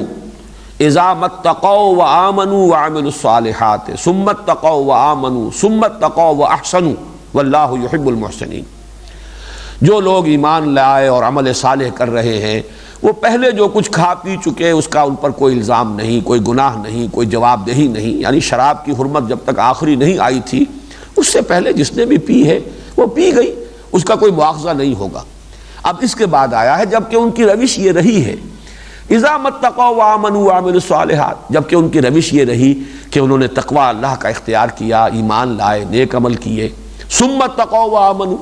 پھر مزید تقوی ان کے اندر بڑھ گیا اور پھر اور ایمان میں ان کی ترقی ہوئی، مزید ایمان لائے، ایمان حقیقی قلب کی گہرائیوں کے اندر وہ راسخ ہو گیا، گہرائی اور گہرائی کے ساتھ۔ ثم اتقوا واحسنوا، پھر مزید تقوی ان کے اندر پیدا ہوا اور وہ مقام احسان پر فائز ہو گئے۔ واللہ یحب المحسنین، اور اللہ تعالی محسنین کو پسند کرتا ہے، ان سے محبت کرتا ہے۔ تو حدیث جبرائیل میں اصل میں یوں سمجھیے کہ اعتبار سے کہا جا سکتا ہے کہ اسی آیت کی وضاحت ہے۔ پہلا سوال حضرت جبرائیل نے کیا اخبرنی عن الاسلام، دوسرا اخبرنی عن الایمان، تیسرا اخبرنی عن الاحسان۔ تو ایمان، اسلام اور احسان کے یہ 3 مدارج ہیں، اور ان کی طرف انسان کو لے کر جانے والی جو ہے وہ روح تقوی ہے۔ وہ تقوی ہوگا انسان کے اندر، ایمان ہے، اس ایمان کی وجہ سے انسان چاہتا ہے کہ آخرت کے عذاب سے بچائے اپنے آپ کو، اللہ کی ناراضگی سے بچائے، تو وہ آگے سے آگے بڑھتا چلا جائے گا۔ ہے جستجو کے خوب سے ہے خوب تر کہاں۔ اس اعتبار سے میرے نزدیک اگرچہ وہ مفہوم اگر محدود لیا جائے تو کسی درجے میں مناسبت قائم ہو سکتی ہے۔ نماز پڑھو تاکہ تقوی پیدا ہو جائے، روزہ رکھو تاکہ تقوی پیدا ہو جائے، جیسے کہ میں نے آیت سنائی، یا ایھا الذین آمنوا کتب علیکم الصیام کما کتب علی الذین من قبلکم لعلکم تتقون۔ یہاں یہ تتقون کا ترجمہ تاکہ تم متقی بن جاؤ، تاکہ تمہارے اندر تقوی پیدا ہو جائے، اس کی مناسبت ہے، اور یہ عقلی اعتبار سے، منطقی اعتبار سے اس کے ساتھ وہ ایک پورا ربط رکھتا ہے۔ لیکن اس آیت میں تتقون کا ترجمہ ہوگا جو اس کا اصل میں لغوی مفہوم ہے، یعنی تاکہ تم بچ سکو۔ کس چیز سے بچ سکو؟ نمبر ایک، عذاب اخروی سے بچ سکو، وَلَهُمْ عَذَابٌ عَظِيمٌ جو اس سے پہلے آ چکا ہے، عذاب علیم، عذاب عظیم۔ اس سے بچنے کی شکل یہی ہے کہ اللہ کی بندگی اختیار کرو، اور ہمہ تن، ہمہ وجوہ، ہمہ وقت بندگی اختیار کرو، اور اس کی محبت سے سرشار ہو کر اس کے سامنے اپنے آپ کو بچھا دو، تاکہ تم آخرت کے عذاب سے اور اس دردناک انجام سے بچ سکو۔ اور دوسرا اس کا مفہوم یہ ہے، اس دنیا میں جو فساد تمدن ہے، اس دنیا میں افراط و تفریط کے جو دھکے ہیں، اگر تم اللہ کی بندگی اختیار نہیں کرو گے، اپنی عقل کی پیروی اختیار کرو گے، اپنے نفس کی بندگی کرو گے، تو تصادم ہوگا، مفادات ٹکرائیں گے، طبقاتی کشمکش ہوگی، ایک طرف جو ہے حاکم اور محکوم کے درمیان رسہ کشی ہوگی، ایک طرف سرمایہ اور محنت کے درمیان کھینچتان ہوگی، ایک طرف فرد اور اجتماعیت کے درمیان جو ہے کھینچتان ہوگی۔ تو یہ گویا کہ افراط و تفریط کے دھکے جو ہیں یہ نوع انسانی کا مقدر بنے رہیں گے، اور تمدن انسانی جو ہے وہ ایک فساد کی آماجگاہ بنا رہے گا اگر تم اللہ کی بندگی اختیار نہیں کرتے۔ اس میں خیر کا، خیریت کا، بھلائی کا، امن کا، سکون کا، اس دنیا میں اصلاح جسے کہتے ہیں، لا تفسدوا فی الارض بعد اصلاحھا، اس زمین میں فساد مت مچاؤ اس کے اصلاح کے بعد۔ وہ اصلاح ہوگی تو اسی شکل میں ہوگی کہ ہمہ تن سب کے سب اللہ کی بندگی کو اختیار کر لیں، اسی کے مطیع فرمان بن جائیں، اسی کے احکام پر چلیں، اسی کی ہدایت کو اپنے لیے زندگی کا لائحہ عمل بنا لیں۔ تو یہ ایک آیت، جیسا کہ میں نے عرض کیا، قرآن مجید کی دعوت کا خلاصہ ہے، اس لیے کہ باقی سارے تقاضے جو ہیں، میں اس وقت ریفر کر رہا ہوں جن حضرات کے علم میں ہے، فرائض دینی کا جامع تصور جو میں نے ایک 6 منزلہ عمارت کے حوالے سے بارہا بیان کیا ہے، وہ دونوں تقاضے جو اوپر کے ہیں وہ بھی اسی کے در حقیقت کورولریز ہیں۔ اللہ کی بندگی کرو گے، جب عملاً بندگی اختیار کر رہے ہو، تم اپنے وجود سے خود ایک داعی بن گئے ہو، تم خود مظہر بن گئے ہو اللہ کے دین کا، تم اپنے وجود سے شہادت قائم کر رہے ہو، شہادت علی الناس، اور پھر یہ کہ دعوت دینا، لوگوں تک دین کو پہنچانا، یہ بھی اللہ کا حکم ہے، تو بندگی میں شامل ہے۔ جب اللہ کی بندگی کرنی ہے، اس کا حکم ماننا ہے، تو اس کا حکم یہ ہے کہ اس کے دین کو دوسروں تک پہنچاؤ۔ جب اللہ کی بندگی کرنی ہے، اس کا حکم ماننا ہے، تو اس کا سب سے بڑا حکم یہ ہے کہ اس کے دین کو قائم کرو، ان اقیموا الدین۔ اس کا حکم یہ ہے کہ اس کے لیے تن من دھن لگاؤ، اس کا حکم یہ ہے کہ جہاد کرو بالمال والنفس، جان بھی کھپاؤ، مال بھی کھپاؤ، لتکون کلمۃ اللہ ہی العلیٰ، تاکہ اللہ کا کلمہ سب سے سربلند ہو جائے۔ تو گویا کہ دین کے جتنے عملی تقاضے ہیں وہ سب کے سب، جیسے ہم کہتے ہیں کہ ہاتھی کے پاؤں میں سب کے پاؤں، تمام چیزیں اس کے اندر آ گئیں۔ تو لفظ عبادت جو ہے اتنا پروفاؤنڈ ہے کہ اس میں دین کے سارے عملی تقاضے جو ہیں وہ ایک ہی لفظ کے اندر سمو دیے جاتے ہیں۔ اس اعتبار سے وما خلقت الجن والانس الا لیعبدون، میں نے جنوں اور انسانوں کو نہیں بنایا، نہیں پیدا کیا مگر اس لیے کہ میری بندگی کریں۔ تو اس ایک لفظ کے اندر دین کے سارے عملی تقاضے موجود ہیں، اور اس اعتبار سے گویا کہ دعوت قرآنی کی تعبیر کے لیے جامع ترین لفظ یہی ہے، اعبدوا ربکم، بندگی رب۔ یہ ہے گویا کہ وہ ایک اصطلاح کے اندر دین کی کل دعوت کا خلاصہ اور لب لباب۔ اب اس کے بعد جو ہے یہ جو آیت آ رہی ہے، الذی جعل لکم الارض فراشا، یہ الذی وہی الذی خلقکم والذین من قبلکم، تو اس الذی کا بدل یہ آ رہا ہے اسی کے ساتھ جڑ کر، بندگی کرو اپنے اس رب کی جس نے تمہیں پیدا کیا، تم سے پہلوں کو پیدا کیا، جس نے زمین کو بنایا تمہارے لیے فرش۔ الذی جعل لکم الارض فراشا والسماء بناء، اور آسمان کو بنایا ایک چھت کے مانند، ایک عمارت۔ وَأَنزَلَ مِنَ السَّمَاءِ مَاءً، اور اتارا آسمان سے بلندی سے پانی، فَأَخْرَجَ بِهِ مِنَ الثَّمَرَاتِ رِزْقًا لَكُمْ، تو نکالا اس کے ذریعے سے میووں کی شکل میں تمہارے لیے روزی۔ یہ جو اب 4 فنومینا آئے ہیں، اب نوٹ کر لیجئے کہ یہ تو ایک خلاصہ ہے، ورنہ قرآن مجید کی مکی صورتوں میں جو فنومینا آف دی نیچر ہیں، أَلَمْ نَجْعَلِ الْأَرْضَ مِهَادًا وَالْجِبَالَ أَوْتَادًا وَخَلَقْنَاكُمْ أَزْوَاجًا وَجَعَلْنَا نَوْمَكُمْ سُبَاتًا وَجَعَلْنَا اللَّيْلَ لِبَاسًا، اب یہ جو انداز ہے، یا أَلَمْ نَخْلُقكُم مِّن مَّاءٍ مَّهِينٍ أَلَمْ نَجْعَلِ الْأَرْضَ كِفَاتًا أَحْيَاءً وَأَمْوَاتًا وَجَعَلْنَا فِيهَا رَوَاسِيَ شَامِخَاتٍ وَأَسْقَيْنَاكُم مَّاءً فُرَاتًا۔ یہ تو اللہ تعالیٰ کی ربوبیت کی وہ مثالیں، اس کی شانیں، ایک ایک ذرہ جو ہے اس کے اندر اللہ تعالیٰ کی یہ نشانیاں موجود ہیں۔ لیکن یہاں بڑی خوبصورتی سے دیکھیے، یہ جو 4 فنومینا آئے، زمین کو بنا دیا تمہارے لیے ایک بہترین بچھونا، ایک فرش، ماں کی گود کے مانند حیات بخش، جیسے کہ ماں کی گود جو ہے وہ گہوارہ ہے حیات کے لیے، ایسے ہی زندگی کے لیے، انسانی زندگی کے لیے، بلکہ حیواناتی اور نباتاتی زندگی کے لیے، کل جو حیات ارضی ہے اس کے لیے یہ ماں کی گود کے مانند ہے۔ اور اس کے بعد آسمان چھت کے مانند ہے۔ اس میں آسمان سے مراد کیا ہے؟ یہ جیسا کہ میں نے اس سے پہلے بارہا عرض کیا ہے، اس میں لفظ جو ہے اصل وہ تو ہے سمون، بلندی، اور سما بلندی کی کوئی شے۔ اس سے آگے قرآن مجید نے آسمانوں کی حقیقت کے بارے میں تفصیل سے کچھ بیان نہیں کیا۔ 7 کا لفظ آیا ہے بار بار، یہ آ جائے گا اسی رکوع میں آگے چل کر، لیکن یہ ہے کہ اس کی بھی کوئی وضاحت قرآن مجید میں نہیں ہے، اور ابھی تک ہمارا علم جو ہے وہ ایسٹرونومی کا بھی یہاں تک نہیں پہنچا ہے کہ ہم حتمی طور پر یہ کہہ سکیں کہ سما سے مراد یہ ہے اور 7 سماوات سے مراد یہ ہے۔ یہ جیسے علم آگے بڑھے گا انشاءاللہ وہ حقیقتیں مزید منکشف ہو جائیں گی۔ لیکن یہ کہ یہ انسان کا جو مشاہدہ ہے، جیسے کہ آخری پارے کی وہ صورت ہے، افلا ينظرون الى الابل كيف خلقت والى السماء كيف رفعت والى الجبال كيف نصبت والى الارض كيف سطحت، 4 چیزیں۔ کیا یہ دیکھتے نہیں زمین کو کیسے اس کو ہم نے ہموار کر دیا ہے، پہاڑوں کو کیسے انہیں گاڑ دیا ہے، آسمانوں کو کیسے اس کو اٹھا دیا ہے، بلند کر دیا ہے، یہ ساری، اور اونٹ کو جس پر کہ یہ سوار ہو کر چل رہے ہیں۔ اب یہ ان کا ایک مشاہدہ ہوتا تھا جبکہ وہ سفر کرتے تھے، اور سفر ظاہر بات ہے کہ حجاز میں جب سفر کرتے تھے تو وادیاں ہیں، ادھر بھی پہاڑ ہے ادھر بھی پہاڑ ہے، درمیان میں وہ راستے بنے ہوئے ہیں، اونٹوں پر سوار چلے جا رہے ہیں۔ تو مسلسل ایک شخص کے مشاہدے میں یہی 4 چیزیں، افلا ينظرون الى الابل كيف خلقت، جس پر وہ سوار ہے، اس اونٹ کی سواری کر رہا ہے، اور وإلى السماء كيف رفعت، اوپر آسمان ہے، وإلى الجبال كيف نصبت، دائیں بائیں پہاڑ ہیں جمے ہوئے، وإلى الأرض كيف سطحت فذكر إنما أنت مذكر۔ اسی طریقے سے یہاں 4 چیزیں آئی ہیں۔ یہ انسان کا ایک بڑا گہرا مشاہدہ ہے۔ زمین ہے پستی کی علامت، آسمان ہے بلندی کی علامت، لیکن یہ دونوں چیزیں بظاہر متضاد ہیں، ایک دوسرے کی ضد ہیں۔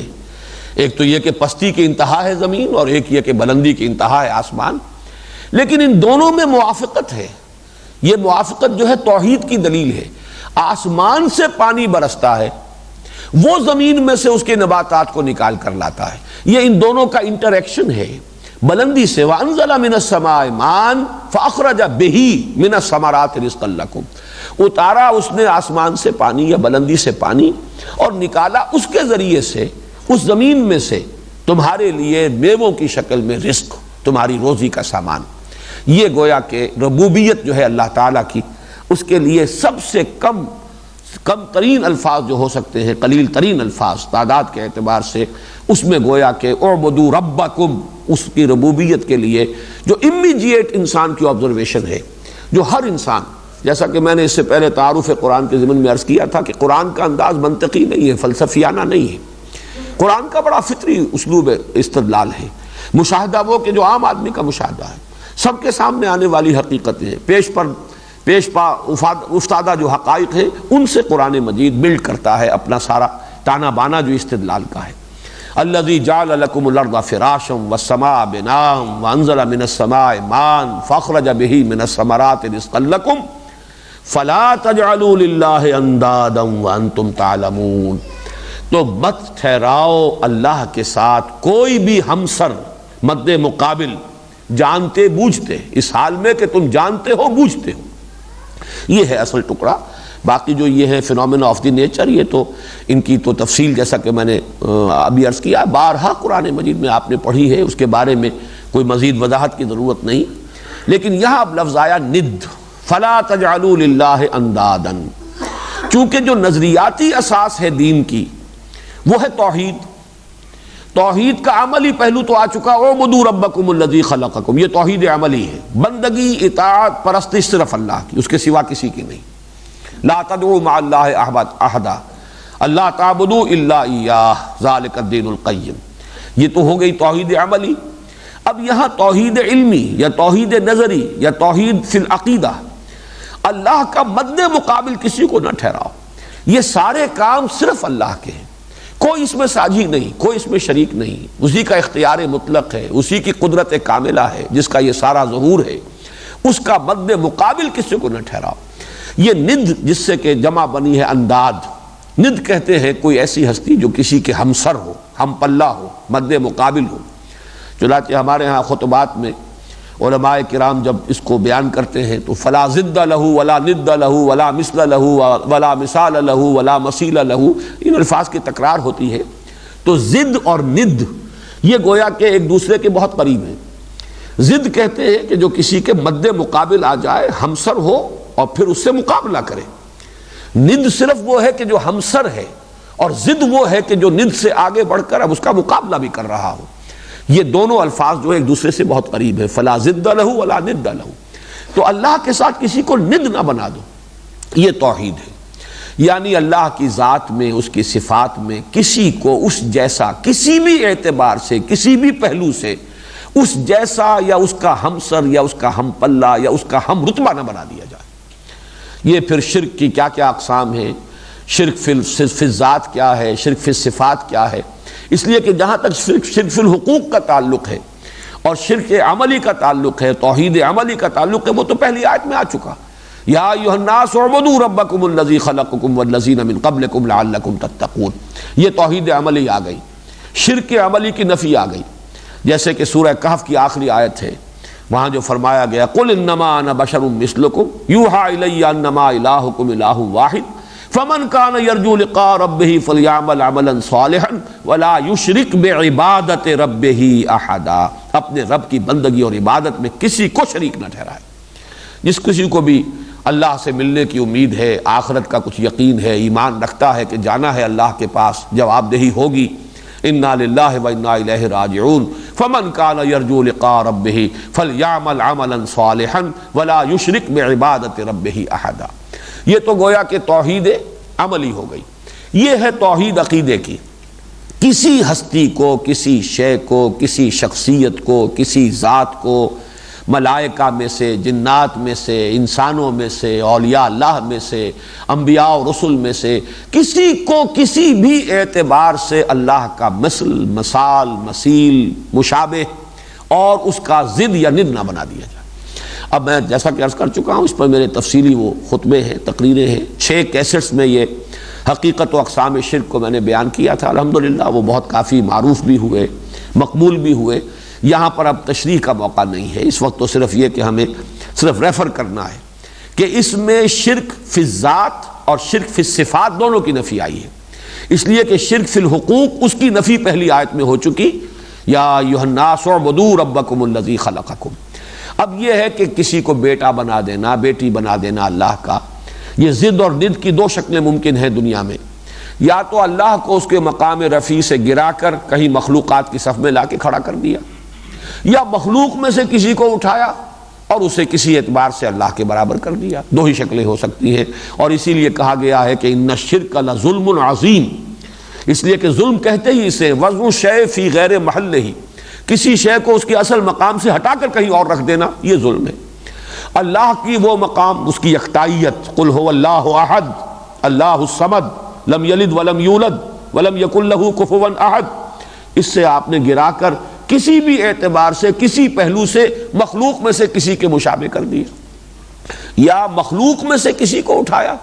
اور اس کو کسی بھی اعتبار سے، کسی بھی پہلو سے اللہ کا ہمسر اور ضد اور ند بنا دیا۔ یہ دونوں ظلم ہے، بدترین ظلم ہے، ان الشرک لظلم عظیم۔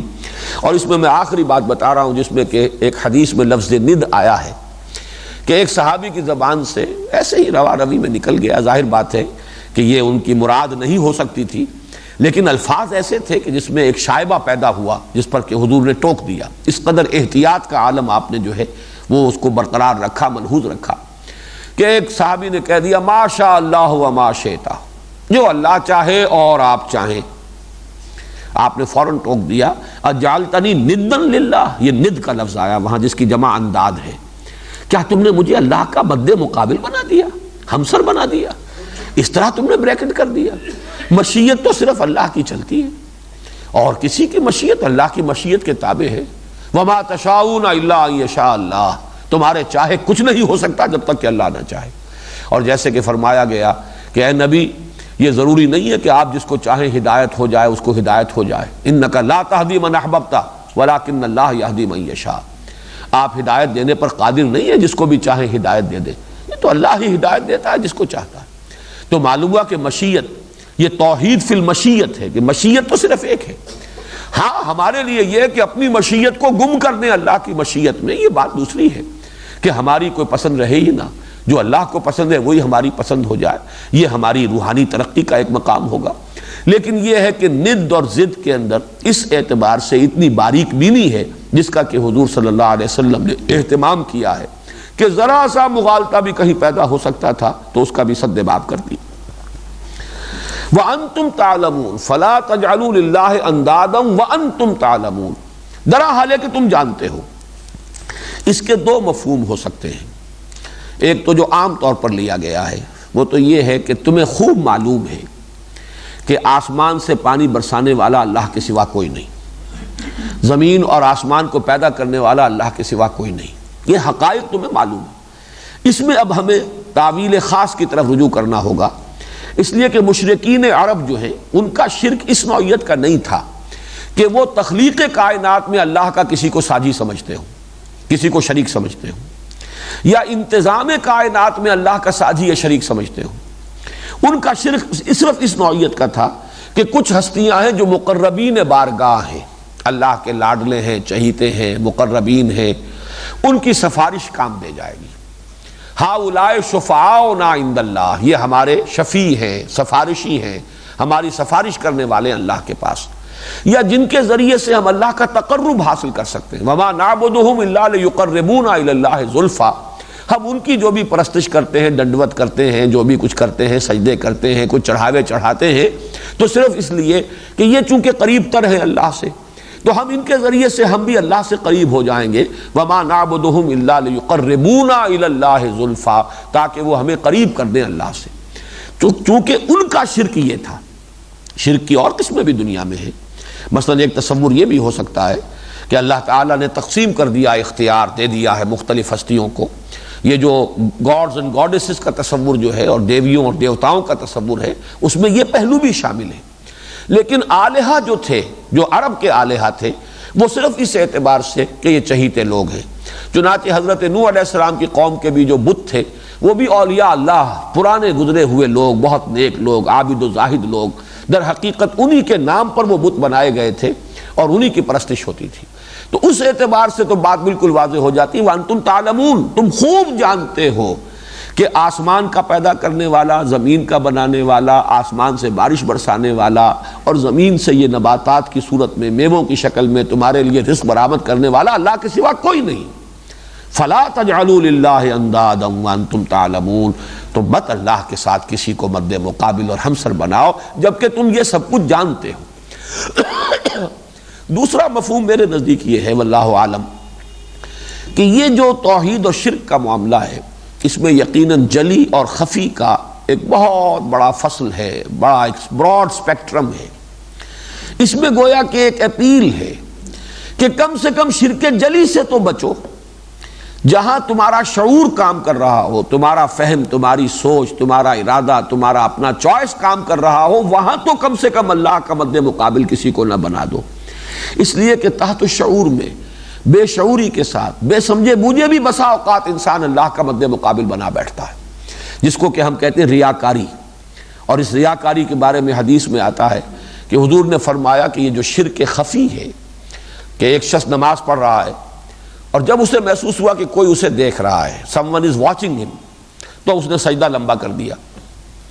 اب یہ ظاہر بات ہے کہ یہ کوئی اس کا شعوری فیصلہ نہیں ہے, یہ ایسے ہی تحت شعور کے اندر کوئی بات ہو گئی, اور اس سے کوئی اس نے یہ سوچ سمجھ کے نہیں کہ اس شخص کو میں دکھانا چاہتا ہوں اور اس شخص پر اپنے کوئی زہد کا اور تقویٰ کا اور دینداری کا رعب گانٹھنا چاہتا ہوں, یہ کوئی سوچا سمجھا فیصلہ نہیں ہے, ہو گیا. لیکن یہ کہ یہ بھی شرک ہے, یہ شرک خفی ہے, اس لیے کہ اس ایک سجدے کے دو مسجود ہو گئے. ایک تو اللہ ہے ہی جس کے لیے سجدہ کر رہے تھے, لیکن جو بھی تم نے اگر 1 سیکنڈ کا بھی اضافہ کیا اس میں تو گویا کہ اس کا مسجود معنوی وہ دوسرا شخص ہے جسے تم دکھا رہے ہو. اور اس شرک کے بارے میں حضور نے فرمایا ہے کہ شرک خفی کی پہچاننا اتنا مشکل ہے جتنا کسی نہایت تاریک شب میں کسی سیاہ پتھر پر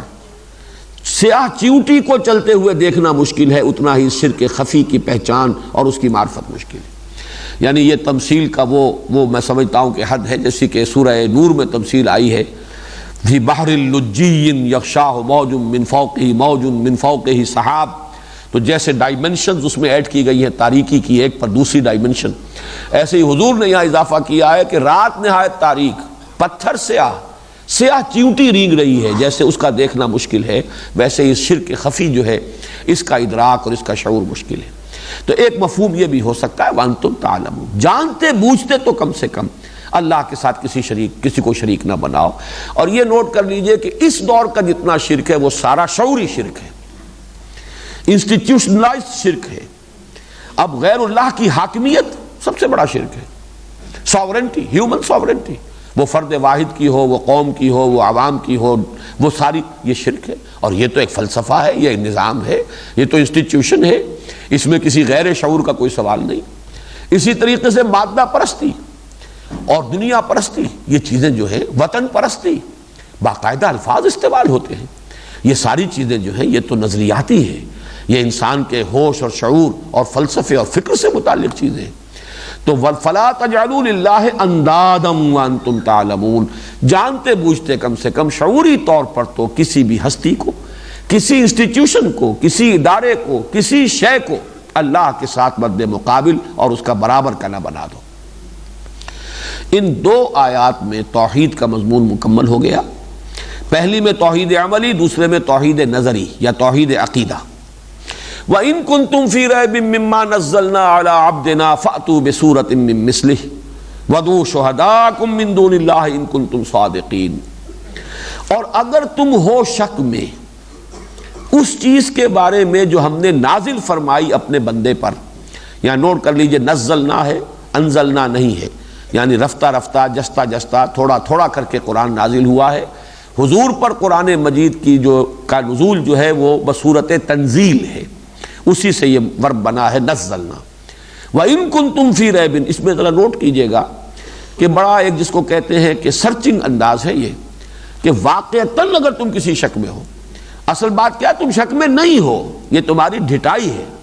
یہ تمہارا ضد اور تعصب ہے, حقیقتاً تم میں شک نہیں ہے, تم پہچان چکے ہو کہ یہ اللہ کا کلام ہے. لیکن ان کنتم فی ریب, برسبیل یوں کہیے کہ ایک اتمام حجت کے طور پر, اگر واقعتاً تمہیں کوئی شک ہے اس چیز کے بارے میں جو ہم نے نازل فرمائی اپنے بندے پر, فاتوا بسورۃ من مثلہ, تو لے آؤ ایک ہی صورت اس کے مثل کی سی, اس جیسی, فصاحت میں, بلاغت میں, عذوبت میں, مٹھاس میں, اس میں صوتی آہنگ میں, ہر اعتبار سے جو بھی تمہارے معیارات ہیں انہی کے مطابق اگر تم دعویٰ کر سکو کہ یہ ہم ایک پیس آف جو ہے کلام کا ایک ہم ٹکڑا موضوع کر لائے ہیں جس کے بارے میں کہ ہمارا یہ دعویٰ ہے کہ یہ قرآن جیسا, لے آؤ. وَادْعُوا شُهَدَاءَكُم مِّن دُونِ اللَّهِ إِن كُنتُمْ صَادِقِينَ, اور پکار لو اپنے تمام حمایتیوں کو اللہ کے سوا. یہ نوٹ کر لیجئے, اللہ کے سوا, اس لیے کہ مشرک تھے, وہ اللہ کے منکر نہیں تھے, وہ اللہ کو بھی پکارتے تھے, لاہم اللہم, یہ تو ان کی دعائیں ہیں. اللہ کو چھوڑ دو, باقی جس کو پکارنا ہے پکار لو. تم جنات کو پکار لو, اپنی دیویوں کو پکار لو, اپنے معبودوں کو پکار لو, اپنے خطیبوں کو جمع کر لو, اپنے شعراء کو جمع کر لو, جس کو چاہو. شہداء کے لفظ کو بھی یہاں سمجھ لیجئے, شہدہ یشہدو اصل میں تو آتا ہے موجودگی کے لیے, جو شاہد وہ ہے جو موجود ہے. لیکن یہیں سے اس میں جو 2 مفہوم اضافی پیدا ہوئے کہ جو گواہی ہے وہ بھی اصل اسی کی ہوتی ہے کہ جو کسی وقوع پر موجود ہو، اس لیے یہیں سے گواہی کا تصور پیدا ہو۔ جو موجود تھا وہی گواہی دینے کا اہل ہے، جو کہ چشمدید جو ہے گواہ ہے، اس نے دیکھا ہے کہ واقعہ کیسے ہوا۔ اور اسی طریقے سے مددگار بھی وہی ہو سکتا ہے جو موجود ہو۔ آپ کا کوئی بڑا حمایتی ہے لیکن وہاں وقوع کے وقت موجود نہیں ہے تو اس کی مدد آپ کے لیے مفید نہیں ہوگی۔ تو شہید کے یہ دونوں ترجمے، گواہ اور مددگار، یہ ثانوی ترجمے ہیں، اصل ہے موجود، اور جو بھی حمایتی ہے وہ در حقیقت ایک نتیجے کے طور پر ہے کہ موجود ہوگا تو حمایت کر سکے گا، مدد کر سکے گا۔ وَادْعُوا شُهَدَاءَكُم مِّن دُونِ اللَّهِ إِن كُنتُمْ صَادِقِينَ، اور پکار لو اللہ کے سوا اپنے تمام حمایتیوں کو، مددگاروں کو، اگر تم سچے ہو۔ میں پھر یہاں زور دے کر کہہ رہا ہوں اگر تم سچے ہو، یعنی میرے نزدیک اس کا مفہوم یہ کہ تم شک کرنے میں بھی سچے نہیں ہو، یہ بھی تمہارا تصنع ہے، یہ بھی تمہاری ہٹ دھرمی ہے، حقیقتاً تمہیں شک نہیں ہے، تم یہ صرف ایک ڈھال کے طور پر استعمال کر رہے ہو۔ ان کنتم صادقین، اگر سچے ہو، باقی اس کا یہ مفہوم بھی ہو جائے گا کہ یہ دودھ کا دودھ پانی کا پانی جدا ہو جائے گا۔ اگر تمہارا یہ خیال ہے کہ یہ کلام محمد نے خود موضوع کر لیا ہے صلی اللہ علیہ وسلم، خود گھڑ لیا ہے، خود بنا لیا ہے، تو ٹھیک ہے، پھر تو مقابلہ ہو سکتا ہے۔ بڑے بڑے تمہارے ہاں فصحاء اور بلغاء اور ادباء اور شعراء اور خطباء موجود ہیں، تو تم ایک مقابلہ کر لو۔ یہ میں تعارف قرآن کے ضمن میں عرض کر چکا ہوں کہ یہ چیلنج مکی قرآن میں 4 مرتبہ پہلے آ چکا ہے۔ 2 مرتبہ پورے کلام پاک کی نظیر کے لیے ان سے مطالبہ کیا گیا۔ سورۃ الطور میں آیات 33 اور 34، ام یقولون تقولہ بل لا یؤمنون، کیا یہ کہہ رہے ہیں کہ یہ محمد نے خود کہہ لیا ہے صلی اللہ علیہ وسلم، تقول، تکلف کر کے یہ کلام موضوع کر لیا ہے۔ بل لا یؤمنون، حقیقت یہ نہیں ہے، وہ ایمان نہیں لانا چاہتے۔ فلیاتوا بحدیث مثلہ ان کانوا صادقین، تو اگر یہ سچے ہیں تو پھر اس جیسا کلام وہ بھی پیش کریں۔ یہ تو گویا کہ سامنے کی بات ہے، مقابلہ کر لو۔ اسی طرح فرمایا سورہ بنی اسرائیل کی آیت نمبر 88 میں، قل لئن اجتمعت الانس والجن علی ان یاتوا بمثل هذا القرآن لا یاتون بمثلہ ولو کان بعضهم لبعض ظہیرا، اے نبی کہہ دیجئے کہ اگر تمام انسان اور تمام جن جمع ہو کر بھی زور لگا لیں